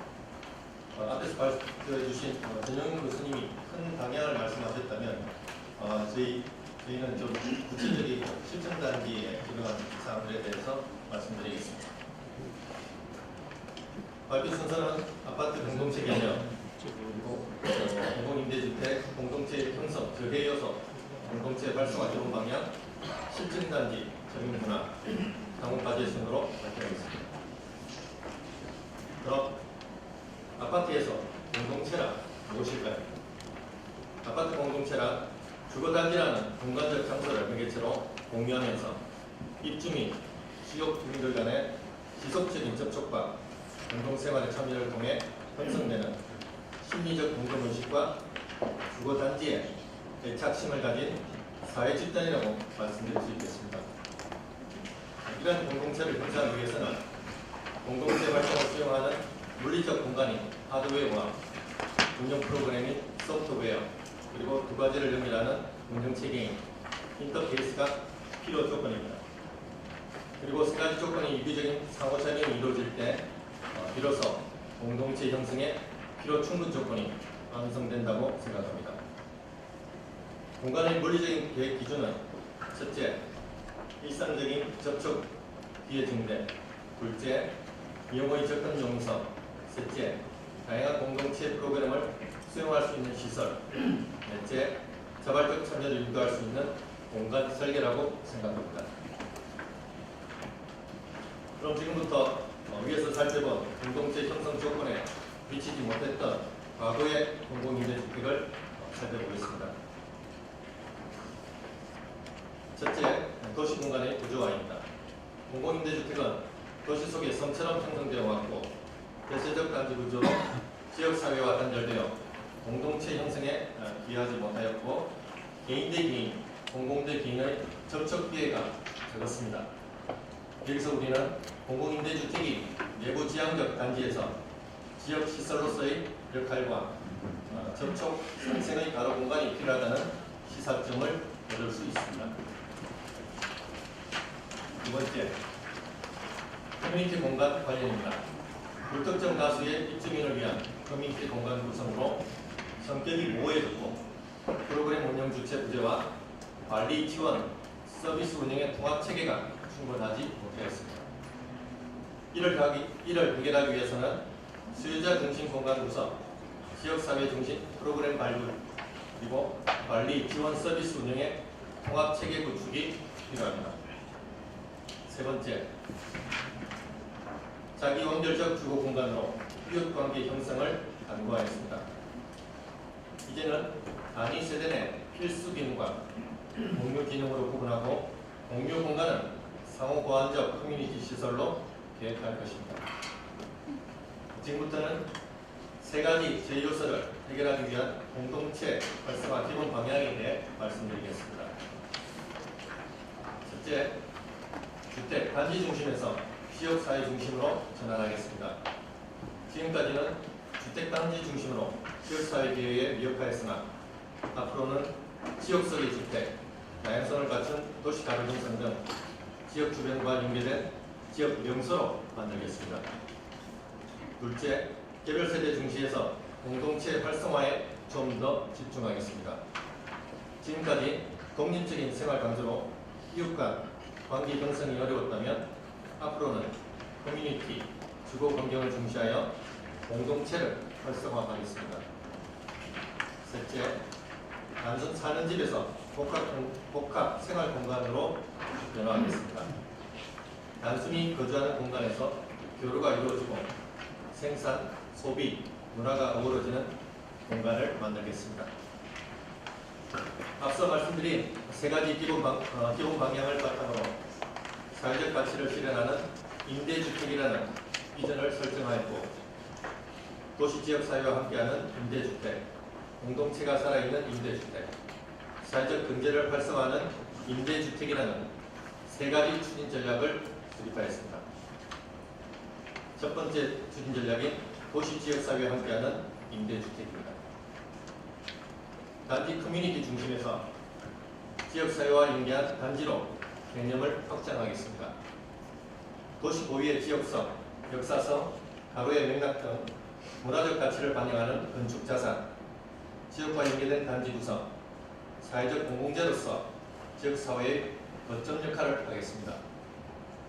그리고 지역사회와 연계한 주거 공간을 만들겠습니다. 폐쇄적인 임대주택의 완충농지, 울타리 등 경계를 제거하고 지역사회에 필요한 체육문화시설, 어린이집 등 생활 SOC를 제공하여 지역사회와 함께 하겠습니다. 두 번째 추진 전략인 공동체가 살아있는 임대주택을 운영하겠습니다. 세대 내 완결형 주택에서 단지 내 공유형 주택을 개발하겠습니다. 지금까지는 지침, 식사, 세탁 등 모든 생활이 이루어지는 단지 내 완결형 주택이었다면 앞으로는 공간과 시설을 공유하고 교육, 사교, 여가 등 다양한 사회 문화 서비스를 제공하겠습니다. 그리고 주거 서비스를 배경으로 일자리를 창출하는 새로운 개념의 사회 경제 통합형 주거 개발로 공동체가 살아있는 임대주택 건설에 앞장서도록 하겠습니다. 또한 사용자 중심의 맞춤형 주거 서비스를 도입하도록 하겠습니다. 기존의 단순 관리 서비스에서 벗어나 입주민 특성에 맞는 공동체 활동, 육아 및 노인 지원, 가사, 생활 편의, 건강, 여가 지원 등 지자체 및 사회적 경제 주체와 연계한 다양한 주거 서비스를 제공하겠습니다. 세 번째 추진 전략인 사회적 경제를 활성화하는 임대주택으로 거듭나겠습니다. 임대주택 단지 내에 주거 서비스 제공이 가능한 사회적 경제 주체를 유치하여 일자리를 창출하고 주거 서비스 지원을 위한 입주민 육성 고용으로 일자리를 제공하겠습니다. 그리고 전국 네트워크망을 갖춘 LH의 120여만 호의 임대주택을 기반으로 공유 경제 플랫폼 구축을 통해 새로운 서비스 산업으로 발전시키도록 하겠습니다. 예를 들어 서울 가자 행복주택에 사는 A씨가 부산으로 출장을 가면서 카쉐어링 서비스를 이용하고 부산 경대 임대주택의 게스트하우스를 이용한다고 상상하시면 될 것 같습니다. 그럼 지금부터 앞에서 제시된 실천 전략을 적용한 실증단지 추진 현황에 대해 말씀드리겠습니다. 생활 SOC 임대주택이라는 신주거 유형을 제한 중입니다. 생활 SOC 임대주택은 입주민, 지역 주민의 개방된 맞춤형 커뮤니티 시설을 확충하여 지역사회 공동체 및 사회 경제 활성화에 필요한 생활 인프라를 제공하는 임대주택이 되겠습니다. 구성 요소로는 공유 공간 및 생활 밀착형 시설 확충, 지속 가능한 주거 서비스 제공, 주거 단지 내 일자리 창출입니다. 생활 SOC 공동체 활성화 운영 체계입니다. 사회적 경제 조직인 사회적 기업과 협동조합을 중심으로 LH, 입주민, 지자체와 지역 주민, 코디네이터 등 공동체 활성화를 위한 네트워크 시스템을 구축한 운영 체계입니다. 다음은 시범사업 대상 위치 및 현황입니다. 사업 대상지는 서울시 중량구 신내동 구현이 되겠으며 서울 양원 공공주택지구 내 S1 블록입니다. 대지 면적은 약 3만 제곱미터, 용적률은 187%이며 세대 구성은 행복, 국민, 연구 임대로 총 1216호로 이루어져 있습니다. 주변에 양원역, 시내역이 있어 교통 여건이 우수하며 서울 과기대, 서울여대 등이 있어 교육여건도 양호합니다. 다음은 생활 SOC 공간 분류 체계입니다. 관리 지원 등 법적 의무시설 외에 공동체 활동 지원과 생활 편의 등을 위한 소통 참여 공간인 통합 로비, 그리고 커뮤니티 시설, 문화 아지트, 피트니스 센터, 그리고 수납 보관 공간인 사계절 계절 창고, 가사 보조 공간인 공용 세탁실 등 생활 밀착형 시설 1692제곱미터를 추가로 설치하였습니다. 다음은 공동체 활성화를 위한 공간 배치 계획입니다. 중심 커뮤니티 가로변에는 지역 주민과 함께 어우러질 수 있는 복합 공공가로 공간을 설치하였고, 주동 저층부에는 지역 연계 커뮤니티 시설과 단지 내 주민들을 위한 통합 주거 서비스 공간을 개최하였습니다. 주동 상층부 및 로비에는 입주자 수요에 대응하는 다목적 커뮤니티 공간을 제공하였습니다. 다음은 지역 커뮤니티를 위한 부대 복리 시설 계획입니다. 공공 가로변에는 지역 편의 시설, 피트니스 센터 등 지역 커뮤니티 시설을 계획하였고, 지상 1층에는 방과 후 돌봄 교실, 작은 도서관 및 문화 아지트 등 단지 커뮤니티 시설 위주로 배치하였습니다. 다음은 주동 통합 로비 계획입니다. 주동 세대 구성원 특성을 반영하여 다목적 통합 로비를 계획하였습니다. 101동, 104동은 대학생 및 사회초년생을 위한 정보 공유, 회의, 토론 등을 위한 공간을 배치하였고, 102동은 신혼부부를 위한 육아 통합 로비, 103동은 영국, 국민 임대 입주자를 위한 힐링 시설을 계획하였습니다. 다음은 주동내 공동체 활성화 시설 계획입니다. 대학생 및 사회초년생 등 행복주택 입주자를 위한 친별 공유형 부대 시설을 제공하여 다목적 맞춤형 커뮤니티 큐브 공간을 계획하였습니다. 주요 시설로는 공용 식당, 세탁실, 커뮤니티룸, 스터디룸 등입니다. 공동체 활성화 운영체계 구성 방안입니다. 운영체계는 입주민이 자체적으로 운영 규정을 정하는 입주민 주도형과 그리고 주거 서비스를 전문으로 제공하는 사회적 경제 주체 참여형 등으로 나누고 준비 과정에서는 커뮤니티 코디네이터를 도입하여 입주 전 입주자 교육 및 서비스 조사를 통해 입주 후 즉시 서비스가 제공되도록 하겠습니다. 다음은 공동체 활성화 비즈니스 모델입니다. 주거 서비스를 공급하고 소비하는 주체의 역할과 비중에 따라 비즈니스 모델을 입주민 주도형, 사회적 경제 참여형, 자원순환형으로 체계화하였습니다. 그 중에 소통 참여 모델인 피트니스 센터, 문화아지트, 커뮤니티룸, 통합 로비와 육아교육 모델인 어린이집, 청소년 커뮤니티 시설, 노인문화센터 등은 지역 주민과 함께 활용이 가능하여 공동체 활성화에 도움이 되라고 생각합니다. 다음은 지자체 협력 거버넌스 체계입니다. 지자체 연계 협력사 발굴 유치 등을 위하여 입주민, LH 지자체가 참여하는 거버넌스 체계가 필요합니다. 다음은 지자체 협력 가능 모델입니다. 공동육아망, 마을 활력소, 아파트 마을 공동체 활성화 공모사업은 지자체와 협력하여 단지 시설을 유치함으로써 지역사회와 함께 하도록 하겠습니다. 그리고 향후 과제에 대해서 말씀드리겠습니다. 첫째, 법령 개정 논의사항입니다. 주민공동시설에서 사회적 경제 주체가 영리 활동이 가능하도록 관련 법령인 공동주택관리법 시행령 개정안을 건의드립니다. 그리고 입주 초기부터 사회적 경제 주체의 주민공동시설 공간 지원이 가능하도록 관계법령인 장기임대주택법 시행령 개정도 건의드립니다. 둘째, 사회적 경제주체 활동 장려 제도 지원입니다. 생활에서 시 임대주택에 참여하는 사회적 기업에게 5년 이상 세제 혜택 제공을 위한 관련법 개정을 건의드리며 또한 지속 가능한 생활에서 시 주거 서비스 운영을 위한 정부 재원 지원이 필요하다고 생각합니다. 그 밖에 개선해야 할 과제들을 말씀드리겠습니다. 생활에서 시 임대주택의 사업 모델 개발, 그리고 정부 정책 지원 방안 마련, 사회적 경제 주체 발굴 및 육성, 그리고 커뮤니티 코디네이터의 육성입니다. 마지막으로 저희 LH는 생활에서 시 임대주택 시범 사업을 성공적으로 수행하여 입주민과 지역 주민이 소통하고 주거 서비스를 통한 새로운 일자리가 창출되는 생산적 주거 복지를 진행하도록 하겠습니다. 감사합니다.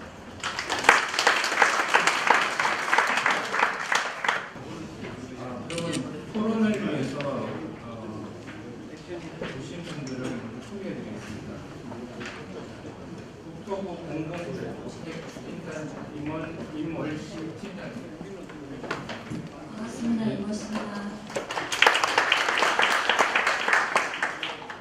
SH공사 서종균 주택복지팀장입니다.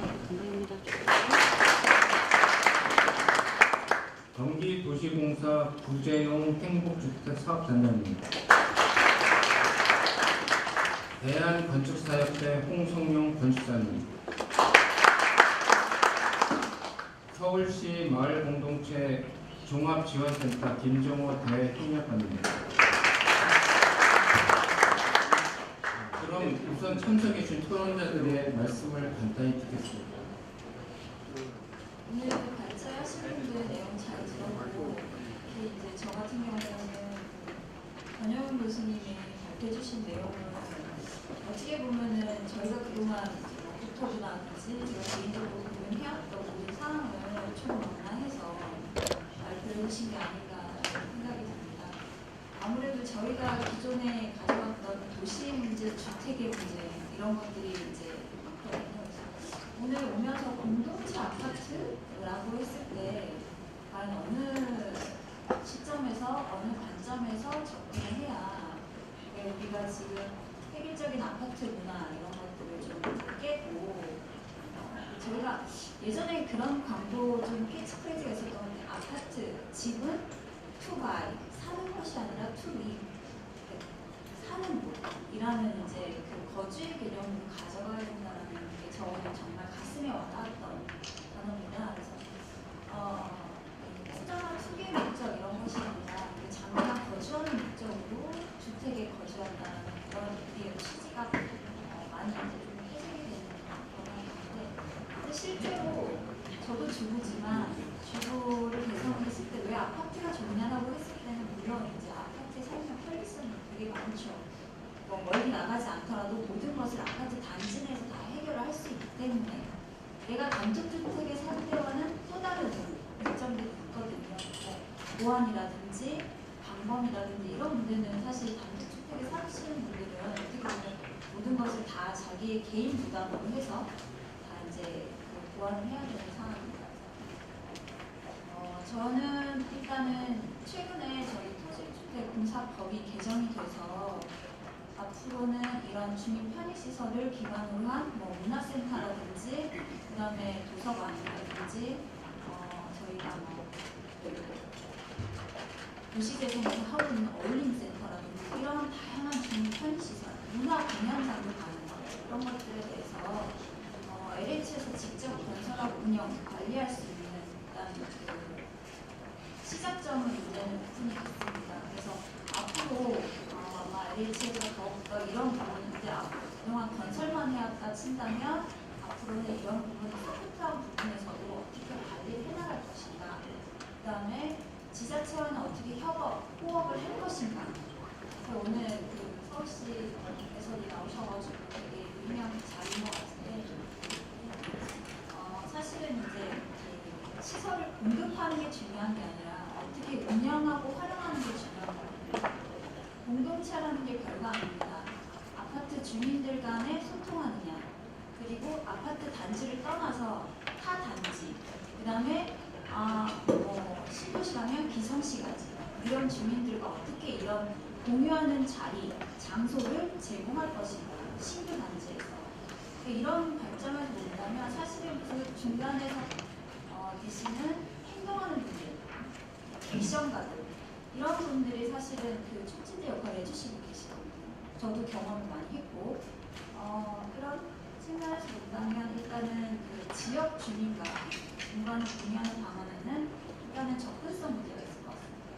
저희가 사실은 아파트가 폐쇄성, 뭐 공공 분양이나 임대나 이런 걸 떠나서 아파트라는 게 폐쇄성을 가지게 되면 아무래도 접근을 못하게 되더라고요. 타 단지 주민이 뭐 거기 시설을 이용한다든지 아니면 타 지역 주민이 거기 시설을 이용한다든지 아무리 좋은 시설이 있어도 오픈이 돼 있다고 말은 해 있어도 공간적으로 구조적으로 접근성이 예를 들어서 저희가 메인 가로변이 있다면 메인 가로변을 중심으로 해서 오픈 스페이스와 함께 공용 공간들이 공유가 되면 훨씬 더 접근성, 심리적 편안함 이런 것도 있더라고요. 가로변에 있으면 타단지 주민들이 되게 쉽게 접근합니다. 근데 이게 아파트 중간에 들어가 있으면 사실 햇빛과 달라서 이용할 수 있지만 이용을 안 하게 되죠.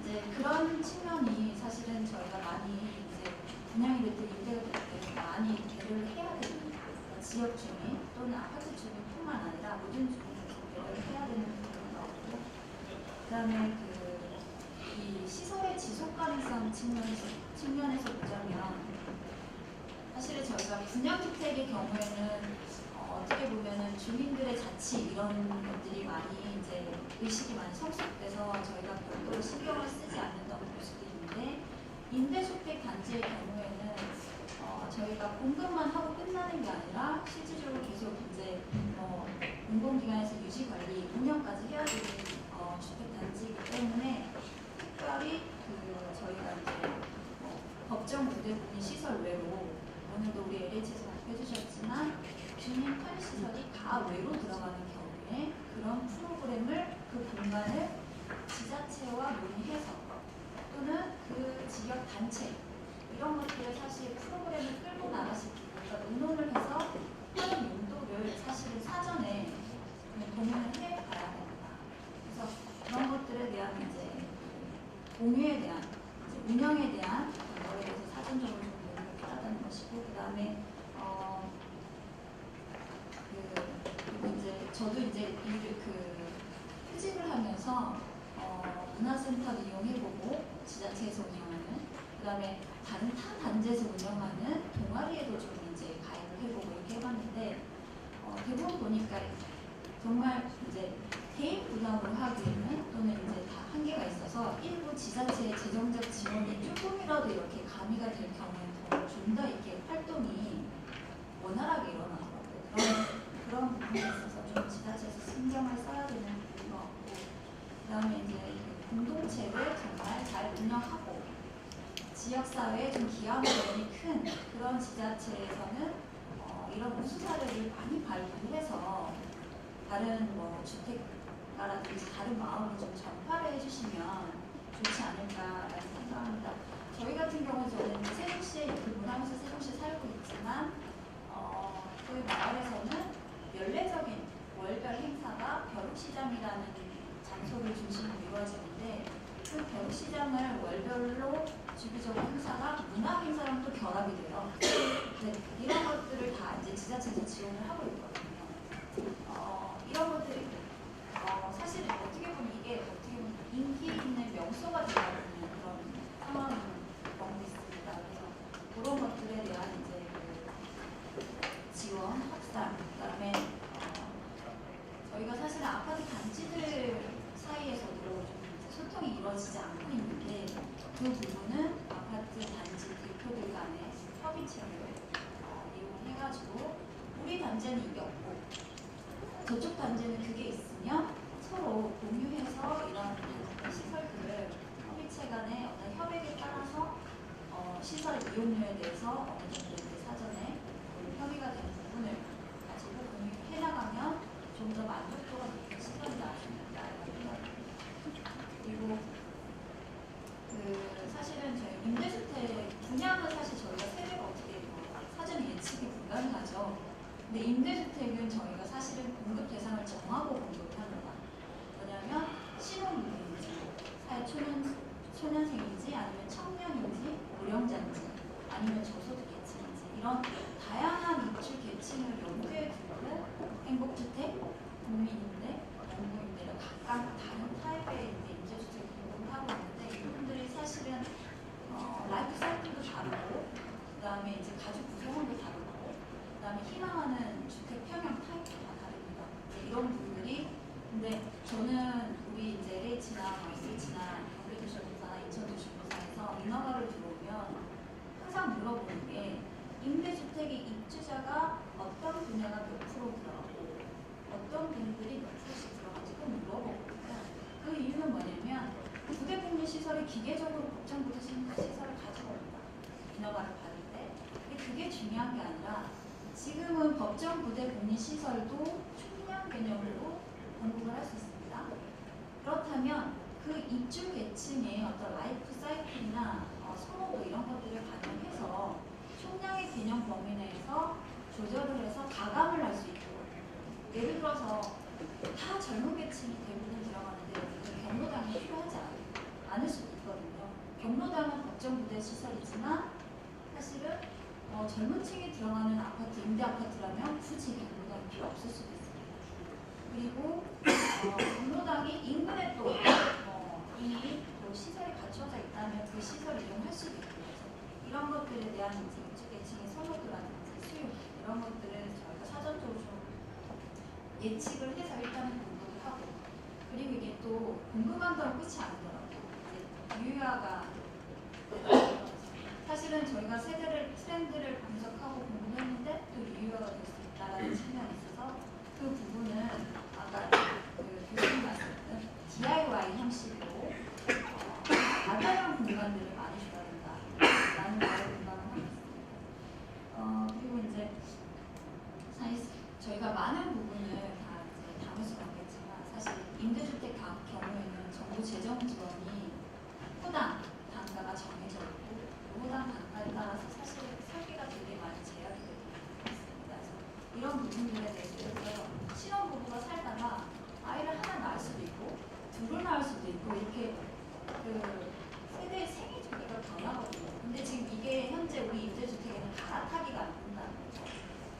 내가 원룸에 살다가 투룸에 살다가 신혼부부형 임대주택에 살다가 다자녀 가구로 옮겨가고 싶다 이런 것들을 봤을 때 집을 이사를 가지 않고서라도 집을 가변형으로 설계할 수 있는 재정적 지원 때문에 그런 불편성 때문에 처음부터 가변형으로 공부할 수 없다라는 한계는 저희 인식하고 있습니다. 그리고 이제 오늘 영리에 대한 말씀해 주셨죠. 사실은 영리 활동이 전혀 불가능한 건 아니고 실무 수준에서는 저희가 이제 아파트 공용주택을 다른 타 지역 중에서 활용할 수 있지만 다만 이렇게 실무 수준에서 운영되다 보면 생산성 때문에 사회적 기업들 좀 제약이 되는 부분 저희가 이제 하고 있습니다. 이런 부분에 대해서 저희도 계속 고민하고 도시계획이나 주택계획 측면에서 제도 개선이 필요한 거는 하도록 하겠습니다. 감사합니다. 네, 감사합니다. 너무 자세히 말씀해 주셔가지고 시간이 다 지났습니다. 그래서 앞으로 분들은 좀 짧게 해주시고 그리고 불명예 방청객들에서 질문이 좀 많았으면 좋겠어요. 일방적으로 하는 얘기보다는. 그리고 어떻게 보면 아파트 공동 주택은 뭐 임대만 얘기해야 될지 그냥 얘기해야 될지 사실 지금 더 급한 거는 둘 다 아닌가 봅니다. 그래서 저는 현재 갖고 있는 제도라든지 편견을 좀 버리고 자유롭게 좀 얘기했으면 좋겠어요. 감사합니다. 이 공동체에 대해서 정말 상세하게 국토부 입장에서 말씀해 주신 것 같은데 다음은 서정준 주택복지처장님. 네. 주거복지처장입니다. 주택보다 주거가 좋아서. 이제 오늘 이 모임의 내용이 이제 아파트에서 공동체가 살아가는 그리고 이제 좀 획일적이지 않고 다양한 이런 아파트를 만들자, 공동주택을 만들자 이런 큰 주제인 것 같은데 이 모임에서 이제 공공이 중요한 주체로 언급이 됩니다. 근데 이게 가만히 생각해 보면 그런 획일적인 아파트를 쭉 만들어 왔는데 공공은 기여를 얼마나 했던가 생각하면 문제의 원인이 거기 있지 않냐 하는 생각이 들거든요. 그러니까 물론 이제 획일적인 아파트가 만들어졌던 여러 가지 구조적인 원인들이 있습니다. 뭐 이제 재산만 생각하는 거 뭐 이런 것들이 좀 있는데 공공도 중요하게 거기다 하나 기여했다 이때까지. 그러면 지금 현재 이제 공공이 주도가 돼서 조금 더 다양한 형태의 아파트를 공급하고 그리고 또 뭐 안에 내부 공간들도 다양하게 하자. 그게 공공의 역할 맞는 것 같아요. 이걸 갖다가 민간에다가 하게만 하면은 뭔가 찝찝한 게 남아있어요. 뭐 다 충분히 안 될 것 같다 이런 느낌이 들어서 공공이 그 역할을 주도적으로 해야 되는데 그럼 공공이 다 잘할 수 있을까 하는 생각을 하고 아직 여전히 의심이 듭니다. 그래서 다양한 주체들이 참여할 기회를 갖다가 많이 느리는 게 어쨌든 답인 것 같다라는 생각이 들어요. 이게 어떤 주체가 됐든 오늘 뭐 주로 건축가 중심의 전문가들이 많이 계십니다만 그런 분들의 참여나 이런 것들이 필요할 것 같고 또 나중에 이용될 때까지 생각을 하면 뭐 행정 그리고 뭐 사회적 경제 조직 뭐 이런 조직들 그리고 또 주민들 이런들의 참여를 갖다 어떻게 우리가 그 자원들을 써먹는가에 따라서 굉장히 다른 결과가 나올 수 있을 것 같다는 생각이 들어서 공공이 이때까지 잘 못했기 때문에 자기 책임을 지고 주도를 하면서 뭔가 유도를 해야 되겠지만 이건 우리 혼자 하는 일은 아닐 거다 라고 생각을 하는 게 옳지 않나 하는 접근 방법의 문제를 한번 말씀드렸고요. 이제 생각을 한번 해봤습니다. 아까 이렇게 신대도 있는 시범사업 이렇게 집을 잘 지었어요. 공동시설도 많이 만들었고 지역 편의시설도 있고 어떻게 됐을까? 솔직히 걱정이 됩니다. 이게 우리 과거의 경험이 있어요. 그 부대복리 시설을 많이 지으면 좋겠다라는 이렇게 요구들이 막 있고 나서 한바탕 펑창 진 적이 있었는데 짓고 나서 이게 제대로 이용이 안 돼갖고 걱정을 많이 그런 경험들에 H도 있고 SH도 있고 다 있거든요. 그러면 이번에는 안 그럴까? 사실 솔직히 말씀드리면 여전히 걱정입니다. 구청하고 협의가 잘 돼가지고 이제 구청이 딱 이렇게 뭔가 사가는 거 아니 근데 구청이 와서 뭘 자기가 운영을 하는 거 이거는 아마 공간이 무난하게 갈 것 같아요. 근데 실제로 구청하고 그렇게 협의가 잘 되느냐? 안 그렇잖아요. 한 개 되면 잘 되는 거고 두 개 되는 건 정말 불가능할 것 같고 그럴 거예요. 이게 그렇게 구청과의 협력, 보통 구청 입장에서도 마찬가지 아닙니까? 자기들 돈 없다고 그러잖아요. 갑자기 할 수가 별로 없거든요. 그래서 그렇게 쉬운 일이 아니다. 그리고 사회적 경제 조직을 통해서 여러 가지 사회 서비스가 이렇게 결합된 뭔가를 하겠다라고 하는데 이게 솔직히 사회적으로 사회 서비스 여건이 조성이 안 돼 있어요. 그쪽에서 사실 뭔가 수요가 있어야지 거기도 장사할 뭔가가 생기는데 그걸 하려면 우리 사회 서비스 체계가 이렇게 좀 바뀌고 그런 데 대해서 국가가 이제 이런 걸 해라라고 돈도 주고 이런 여건이 돼야지 실제로 거기서 활동을 할 수 있는 주체들이 다양하게 클 수 있는데 그런 여건이 사실 충분히 성숙되지 않은 상태에서 그게 될 거다라고 생각을 하지만 나중에 우리 그림처럼 안 될 수도 있겠다. 그러니까 거기는 조금 더 걱정이 더 크고요. 주민들이 이용하는 그 주민 공동시설 그건 커질수록 문제가 커질 게 뻔해요. 그걸 우리가 어떻게 대응할 수 있느냐? 여러 가지 노력을 해야죠. 물론 여러 가지 노력을 하겠다고 뒤에 또 적혀 있어요. 그런 예를 들어서 이제 커뮤니티 코디네이터 이런 것들을 하겠다라고 이야기하는데 그건 맞는 것 같습니다.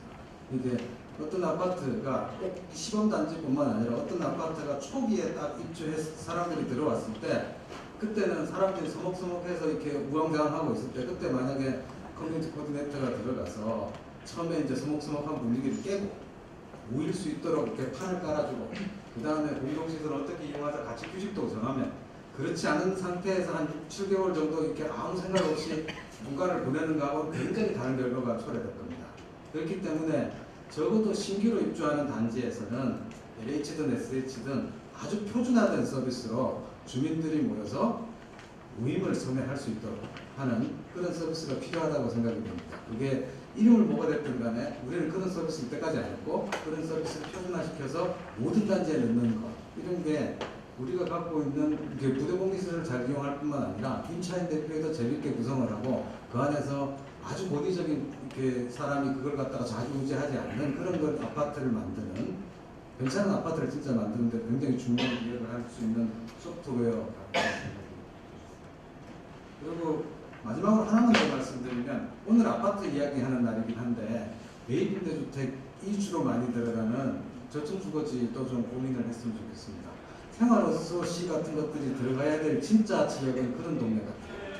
그런 동네에서 매입임대주택이 생활어소시하고 이렇게 결합을 해서 복합개발을 할 수 있도록 하는 수단이 만들어지면 그런 동네가 진짜 노인정도 있고 어린이집도 있고 뭐 가서 문화생활도 할 수 있는 시설이 있는 그런 동네가 될 것 같고 그런 동네가 만약에 우리 매입임대를 많이 공급하는 게 저쪽 강서구의 화곡동 같은 데인데 화곡동에다가 그런 매입임대를 갖다 사면서 한 10개만 그 시설 넣으면은 동네 여건이 달라질 것 같거든요. 그걸 할 수 있도록 LH가 좀 모델도 개발하시고 SH 잘 시키니까 잘 안 하던데 어쨌든 그런 걸 좀 했으면 참 좋겠다 하는 생각이 듭니다. 이상입니다. 예, 감사합니다. 자세하게 말씀을 해주셨어요. 다양한 주체의 참여가 공동체 형성하고 있습니다. LH가 이제 소프트 프로그램까지 관리를 하신다는데 공사가 그럴 수 있을까 모르겠어요. 공사는 이게 이윤을 맞춰야 되거든요. 쉽지 않아요. 분명히 지자체의 도움이 필요할 겁니다. 그래서 말씀대로 아마도 다양한 주체가 자발적으로 참여하지 않을까. 그리고 또 어떻게 보면 서비스 차원으로 우리가 세분된 게 공동체에 쓰이지 않는 거 이거는 이윤적으로는 일어날 수 없는 일이라는 거. 그리고 마찬가지로 물리적인 거를 한다고 해서 소프트 프로에 돌아가는 거 아니겠죠. 그런 것들이 앞으로 잘 적용될 거라고 봅니다. 경기도시공사 한국주택사업공사입니다. 저희는 앞에서 좋은 말씀 많이 해주셔서 저희는 약간의 사례 위주로 말씀을 드리겠습니다. 저희 공사는 지역 공동체 활성화와 새로운 아파트 문화 조성을 위해서 지역 및 입주민의 특성을 고려한 맞춤형 생활 편의시설을 지속적으로 제공해왔습니다.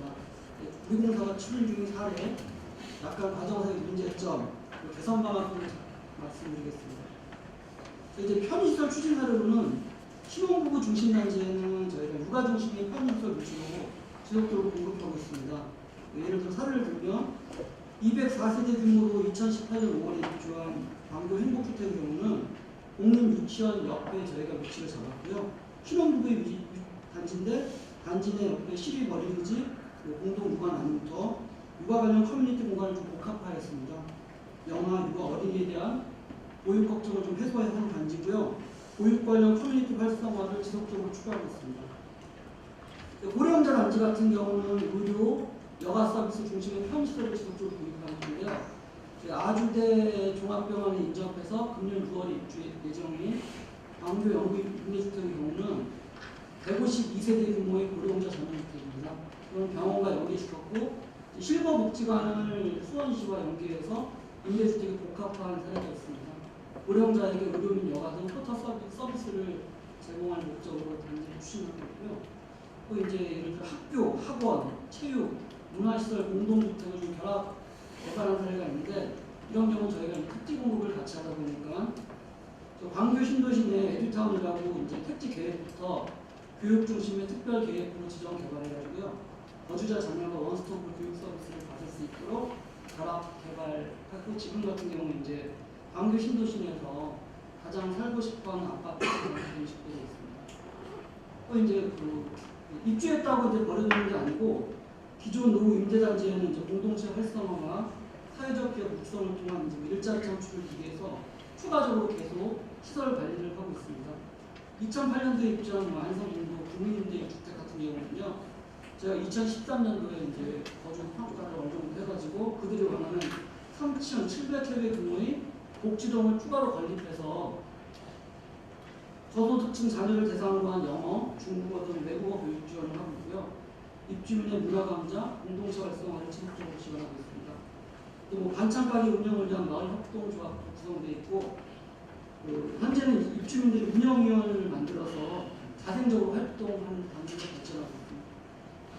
그리고 공공 분양주택의 경우에는 저희가 상가를 보통 전에는 이제 분양을 해보았는데 저희가 미래 같은 경우는 근린생활 책임 임차를 통해서 입주민들의 공동체 활성화를 지원하고 있습니다. 저희가 상가 운영을 통해 발생되는 수익의 일부를 입주자들의 건강 문화 강좌 등 공동체 프로그램 지원, 혹시 프로그램 조정식 지원, 주민협동조합 및 입주민 유성고용을 통한 일자리 창출 등을 위해서 지속적으로 공동체 활성화 이제 분양주택 쪽도 지원하고 있고요. 근데 저희가 이제 많은 노력에도 불구하고 이제 문제점으로 드러나는 게 입주민의 공동체에 대한 인식 좀 결여, 공유 공간의 사용 저조, 또 낮은 공동체 프로그램 참여율이 문제점으로 되고 있습니다. 입주 초기에 이제 저희가 사업 계획 당시 좀 어느 정도 기대하는 성과가 있는데 그 결과는 좋지 않게 나타나고 있습니다. 이에 대한 개선 방안으로 주민자치 기반의 공동체 활성화를 지속적으로 추진하기 위해서 계속 저희가 교육 프로그램을 계속 운영하고 있고요. 전문 코디네이터 지원 등 다양한 방안을 모색하고 있습니다. 마치겠습니다. 네, 감사합니다. 많은 노력을 하시네요. 놀랐습니다. 저는 개인적으로 이 유형 분류를 해서 공동체를 형성한다는 걸 개인적으로 지금은 우리나라의 사업에서 이렇게 약간 사회적인 배려로 하고 있지만 이게 좀 공동체라는 것은 여러 사람이 같이 있어야 돼요. 제가 말씀드린 건 아닌데 공동체를 억지로 만든다고 보면 실제로 물리적인 환경을 제시했지만 잘 돌아가야 돼요. 그래서 가능하면은 임대와 분양이 같이 섞여 있는 정책이 될 수 있다면 대단한 어떤 것 같아요. 다음은 홍성용 건축사님. 할 말이 되게 많은데 시간이 없어가지고 시계를 보면서 제가 짧게 끊겠습니다.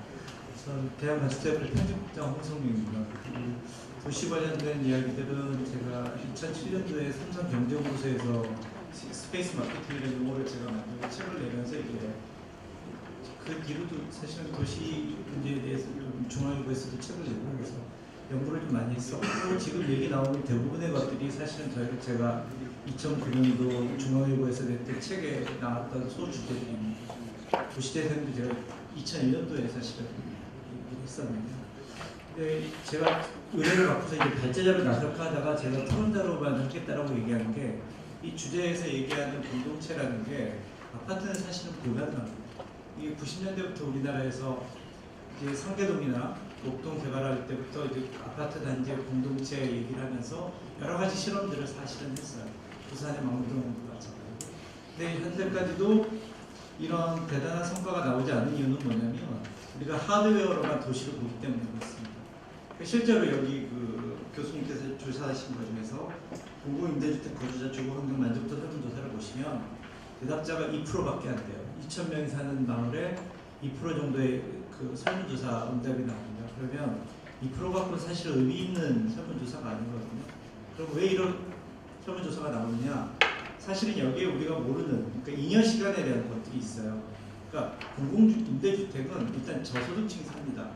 우리가 주민참여연대라는 그런 말을 많이 하시는데 최근에 이제 연구 나오는 그 사연동에서 얘기 나오는 것 중에 뭐냐면 어느 정도 저소득 계층은 오히려 탑다운이 난다는 거예요. 왜냐하면 이분들이 시간이 없어요. 아침 6시에 일어나서 12시에 퇴근하는 사람이 자기 마을에 아무것도 못합니다. 사실. 그러니까 자기 아이가 학교를 가도 선생님한테 맡기는 걸 원해요. 그러니까 방과후 학교를 가장 좋아하는 계층이 맞벌이라든가 저소득층이에요. 그럴 수밖에 없습니다. 애를 케어를 못하니까. 실제로 우리가 아파트 단지에 뭐 저소득층이 아니라 중산층이 사는 저 같은 경우는 이제 분당에 사는데 저도 이제 좀 주민 참여를 해보려고 입주자 대표회에 참석을 했어요. 저희 동대표가 됐습니다. 왜냐면 아무도 안 하니까 제가 신청하면 바로 되더라고요. 원래 선거를 해야 되는데 관리소장이 그냥 선거했다 치고 사인 동의서만 관리소장이 알아서 받아와요. 그래서 제가 사인을 했는데 한 1년 동안 했는데 가서 보면은 다 연령층이 80대예요. 그러니까 제가 50대인데 저 혼자 젊은 친구 소리를 듣는 거예요. 그러니까 청년 취급을 받습니다. 이 얘기는 뭐냐면 우리가 지금 얘기하고 있는 아파트의 공동체라는 게 굉장히 추상적이고 사실은 공허한 얘기다. 좀 더 구체적인 얘기를 좀 했으면 좋겠다. 그러면 아까 SH 우리 차장님 말씀하셨던 것처럼 사실은 이미 10년 전부터 공유 공간에 대한 모형론이 많이 나옵니다. 심지어는 민간 기업들, 뭐 레미안이라든가 자이라든가 얘네들이 분양 상품으로 뭘 만들었냐면요. 2001년도, 2002년도에 수용장을 했어요. 대표적인 케이스인데요. 근데 1년, 2년 이제 입주 딱 들어가서 다 문을 닫습니다. 닫는 이유는 유지 관리가 안 돼서 그래요. 그러면 외국은 어떨까? 제가 이제 한 2014년부터 17년까지, 11년부터 14년까지 30개월간 이제 미국하고 유럽을 쭉 여행을 다녔는데요. 굉장히 영리한 경우들이 많이 있었어요. 그리고 아까 그 아파트 공학을 쓴 그 줄리인가 하는 분도 왜 우리나라의 아파트 공학을 테마를 했냐면 전 세계에 이런 아파트 문화를 갖고 있는 나라가 우리나라밖에 없기 때문에 그렇습니다. 유럽의 아파트는 근로자 주택이라고 해서 60년대, 70년대 그냥 주는 집이었어요. 왜 그 사람들을 줬냐면 해외 근로자들, 그러니까 2차 대전 때 남자들이 다 죽어버려가지고 노동력이 필요했거든요. 그래서 그 사람들을 유입을 하려면 주거 문제를 해결해 줘야겠습니다. 그래서 최저가 아파트예요. 가서 보시면 페인트밖에 없어요. 우리나라 사람들이 보면은 황당, 그런 데서 못 살 겁니다. 그렇다 보니까 여러 가지 나중에 어떤 문제가 생겼냐면 실업의 집중화가 생겨요. 그 근로자, 해외 근로자들이 왔을 때 호황기 때는 괜찮은데 불황기가 되니까 그 타운 커뮤니티의 모든 사람이 실업자가 되는 거예요. 그래서 이제 거기서 폭동도 일어나고 이런 문제가 생기는 건데 우리는 좀 다른 케이스죠. 그러니까 민간 자본화돼서 아파트라는 게 상품이 돼서 단일평면으로 돼서 이게 이제 중건이 됐거든요. 또 보지 않고 집을 사는 그렇기 때문에 완전히 다른 시각이어서 그 논문의 테마가 됐던 거고요. 그러면 제가 드리는 제안은 뭐냐면 만약에 SH공사나 이런 데서 공유공간에 대한 필요성을 얘기한다 그러면 최근에 단독주택지 봉천동 같은 데 가시면 빨래방이 기가 막히게 운영이 잘 돼요. 그러니까 그 도시형 생활주택처럼 작은 집이 늘어나면서 빨래방이 잘 되는데 그 빨래방이 카페 기능을 합니다. 그래서 실제로 카페하고 빨래방을 같이 운영하는 회사도 많고요. 거기 이제 서점 기능도 나와요. 그러니까 민간에서 이렇게 하는 건 뭐냐면 수익이 나오기 때문에 그렇습니다. 그래서 제가 SH공사, 도시공사에 계신 분들이 있으니까 만약에 그런 걸 한다면 시설을 공사가 직접 하지 마시고 그거를 저는 사업자한테 임대를 줬으면 좋겠고요. 거꾸로 그 사업자를 뭐 차상위 계층이라든가 이런 사람들을 셀렉트해서 보통 이제 사업을 3년 정도 하면 BP가 나오거든요. 1년, 2년 갖고는 손해를 봅니다. 그래서 3년 정도 되면 BP가 나오고 5년 보장을 해주면 이익이 발생이 돼요. 그러면 생활력 인큐베이팅 개념으로 해서 차라리 사업자 지원을 해주는 게 저는 더 효율적일 것 같다. 그리고 마지막으로 요거는 이제 제가 좀 길어졌는데요. 짧게 하려고 안 되네요. 근데 딱 요 한마디만 하겠습니다. 단지라는 것 자체는 도시의 흐름을 막습니다. 기본적으로. 그래서 가로형으로 다 해제를 시켜줘야 돼요. 이미 이거는 우리보다 똑같은 도시화라든가 산업화를 겪은 뭐 유럽이나 미국도 마찬가지고 이건 일본도 90년대 말에 도입된 시스템들입니다. 그래서 모든 단지는 도심 내에서는 필요 없다. 그래서 가로로 다 쪼개고 공용해 불특정 다수가 이용할 수 있는 도로를 만들지 않으면 어떤 커뮤니티를 만들어도 폐쇄적일 수밖에 없습니다. 이것을 마치겠습니다. 네, 감사합니다. 아주 체험적인 말씀을 해주셔가지고 아마 많이 도움이 될 것 같고요. 한 가지만 딱 말씀드리면 예전에 21세기 공동주택에 대해서 KBS에서 프랑스 사례를 기자하고 같이 갔어요.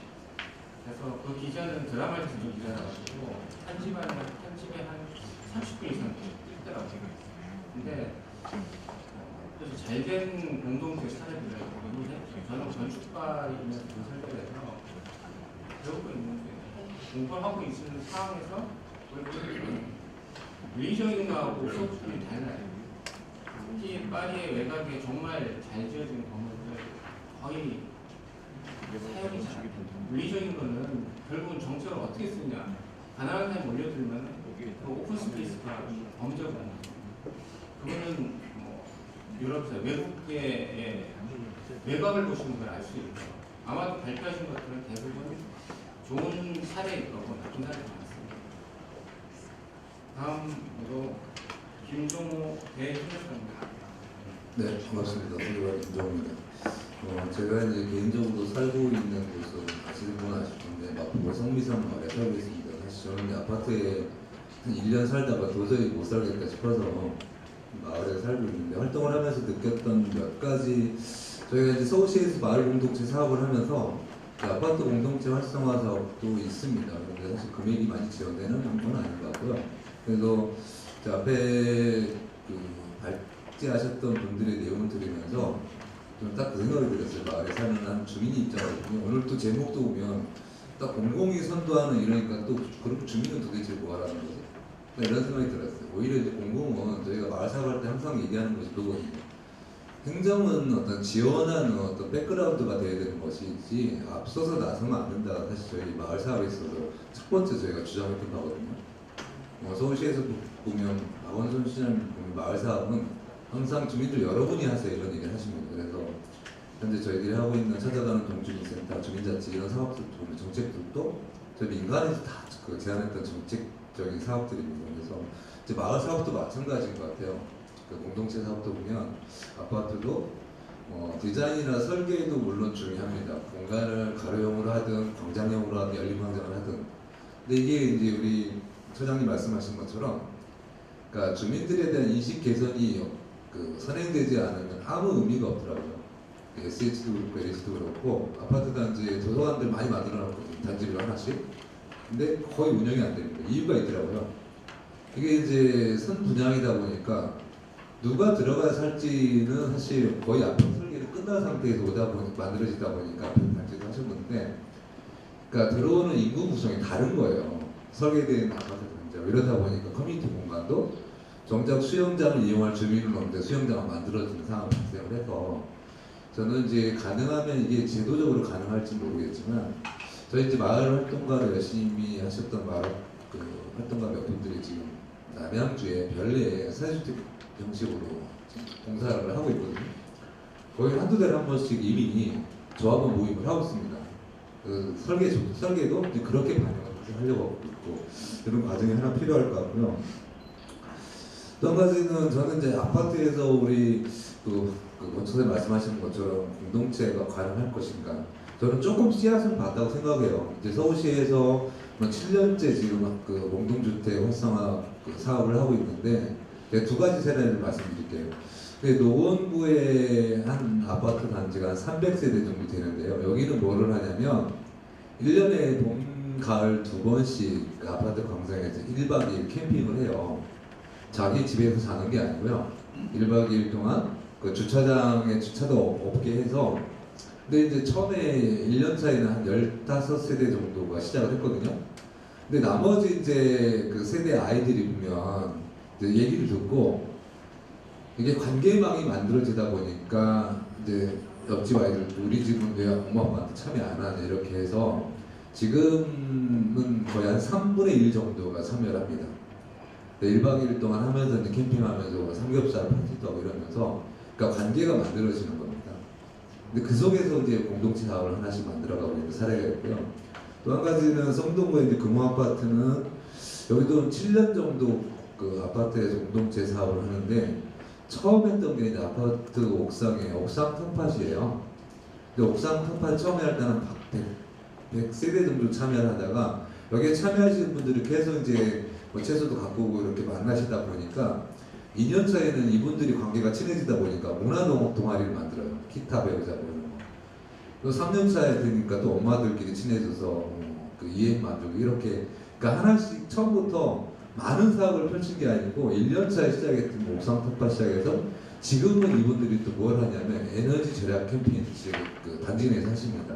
그리고 공유 카쉐어링 이런 것도 하시고 그래서 이게 이제 마을 사업이라고 하는 분들 그리고 아파트 공동체라고 하는 부분들이 저는 중요한 것은 이제 인식 개선일 것 같아요. 여러분 아시겠지만 며칠 전에 언론에 이제 아파트 단지 내 통학로를 막아가지고 주민들 못 가게 하고 이런 사실 그 상황도 발생을 했는데 이렇게 정작 중요한 거는 그 단지 내에서 그리고 어떻게 공동체를 이룰 수 있을까 하는 어떤 뭐 교육이 됐든 함께하는 프로그램들이 저는 선행되지 않으면 아무리 저는 좋은 아파트를 만든다 하더라도 그 부분이 활성화되지는 않을 것 같습니다. 이렇게 말씀드리도록 하겠습니다. 네, 감사합니다. 정말 현장에서 많은 걸 실행하고 계시는 생각하는데 자세한 얘기 들었습니다. 저는 공공이 주도해야 된다 생각합니다. 왜냐하면 공공이 저렇게 마을 사업을 하시는 분들을 도와야 된다. 도우지 않고는 이게 자체적으로 해결이 되지는 않을 겁니다. 공공이 주도하되 모든 걸 주도하는 게 아니라 협력을 하는 겁니다. 네. 그러면은 전문가 토론은 마치고요. 이제 방송계에서 자유롭게 질문을 해주실 수가 있습니다.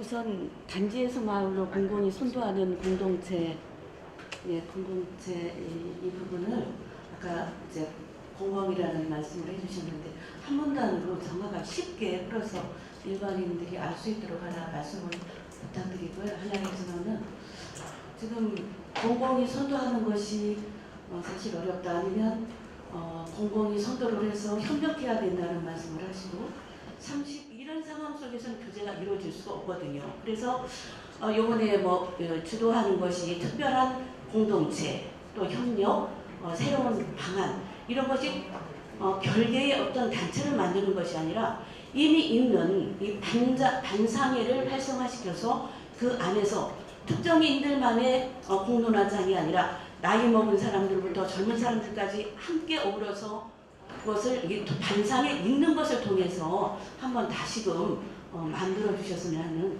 제안을 드립니다. 답변이 될는지 모르겠지만요. 저는 그렇게 생각합니다.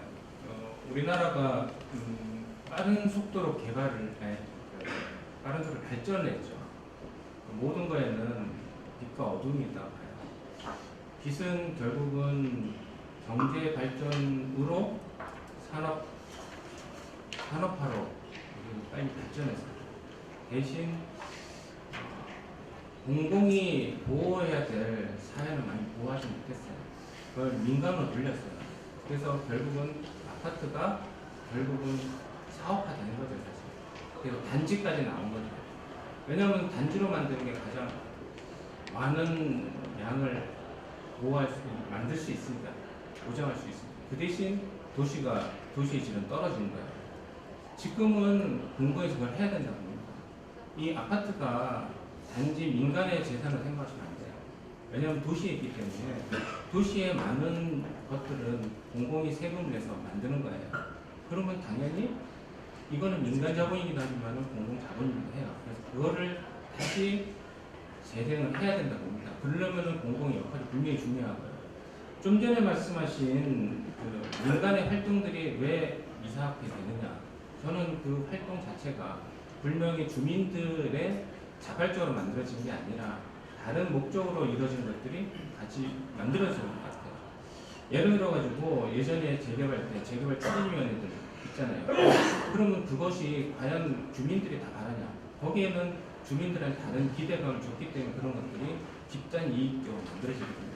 지금은 공동체 회복을 위해서 공동체의 자발적인 것을 결국은 보장해주고 사회가 지켜주는 게 우리가 세금을 내는 일이라고 생각합니다.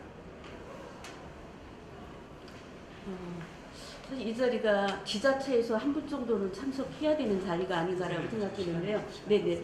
반상회를 좀 활성화시켜서 이런 문제가 연계되어 자연스럽게 풀려갈 수 있는, 그래야만이 특정인이 아니라 모든 주민들이 함께 참석할 수가 있게 되거든요. 이런 부분을 좀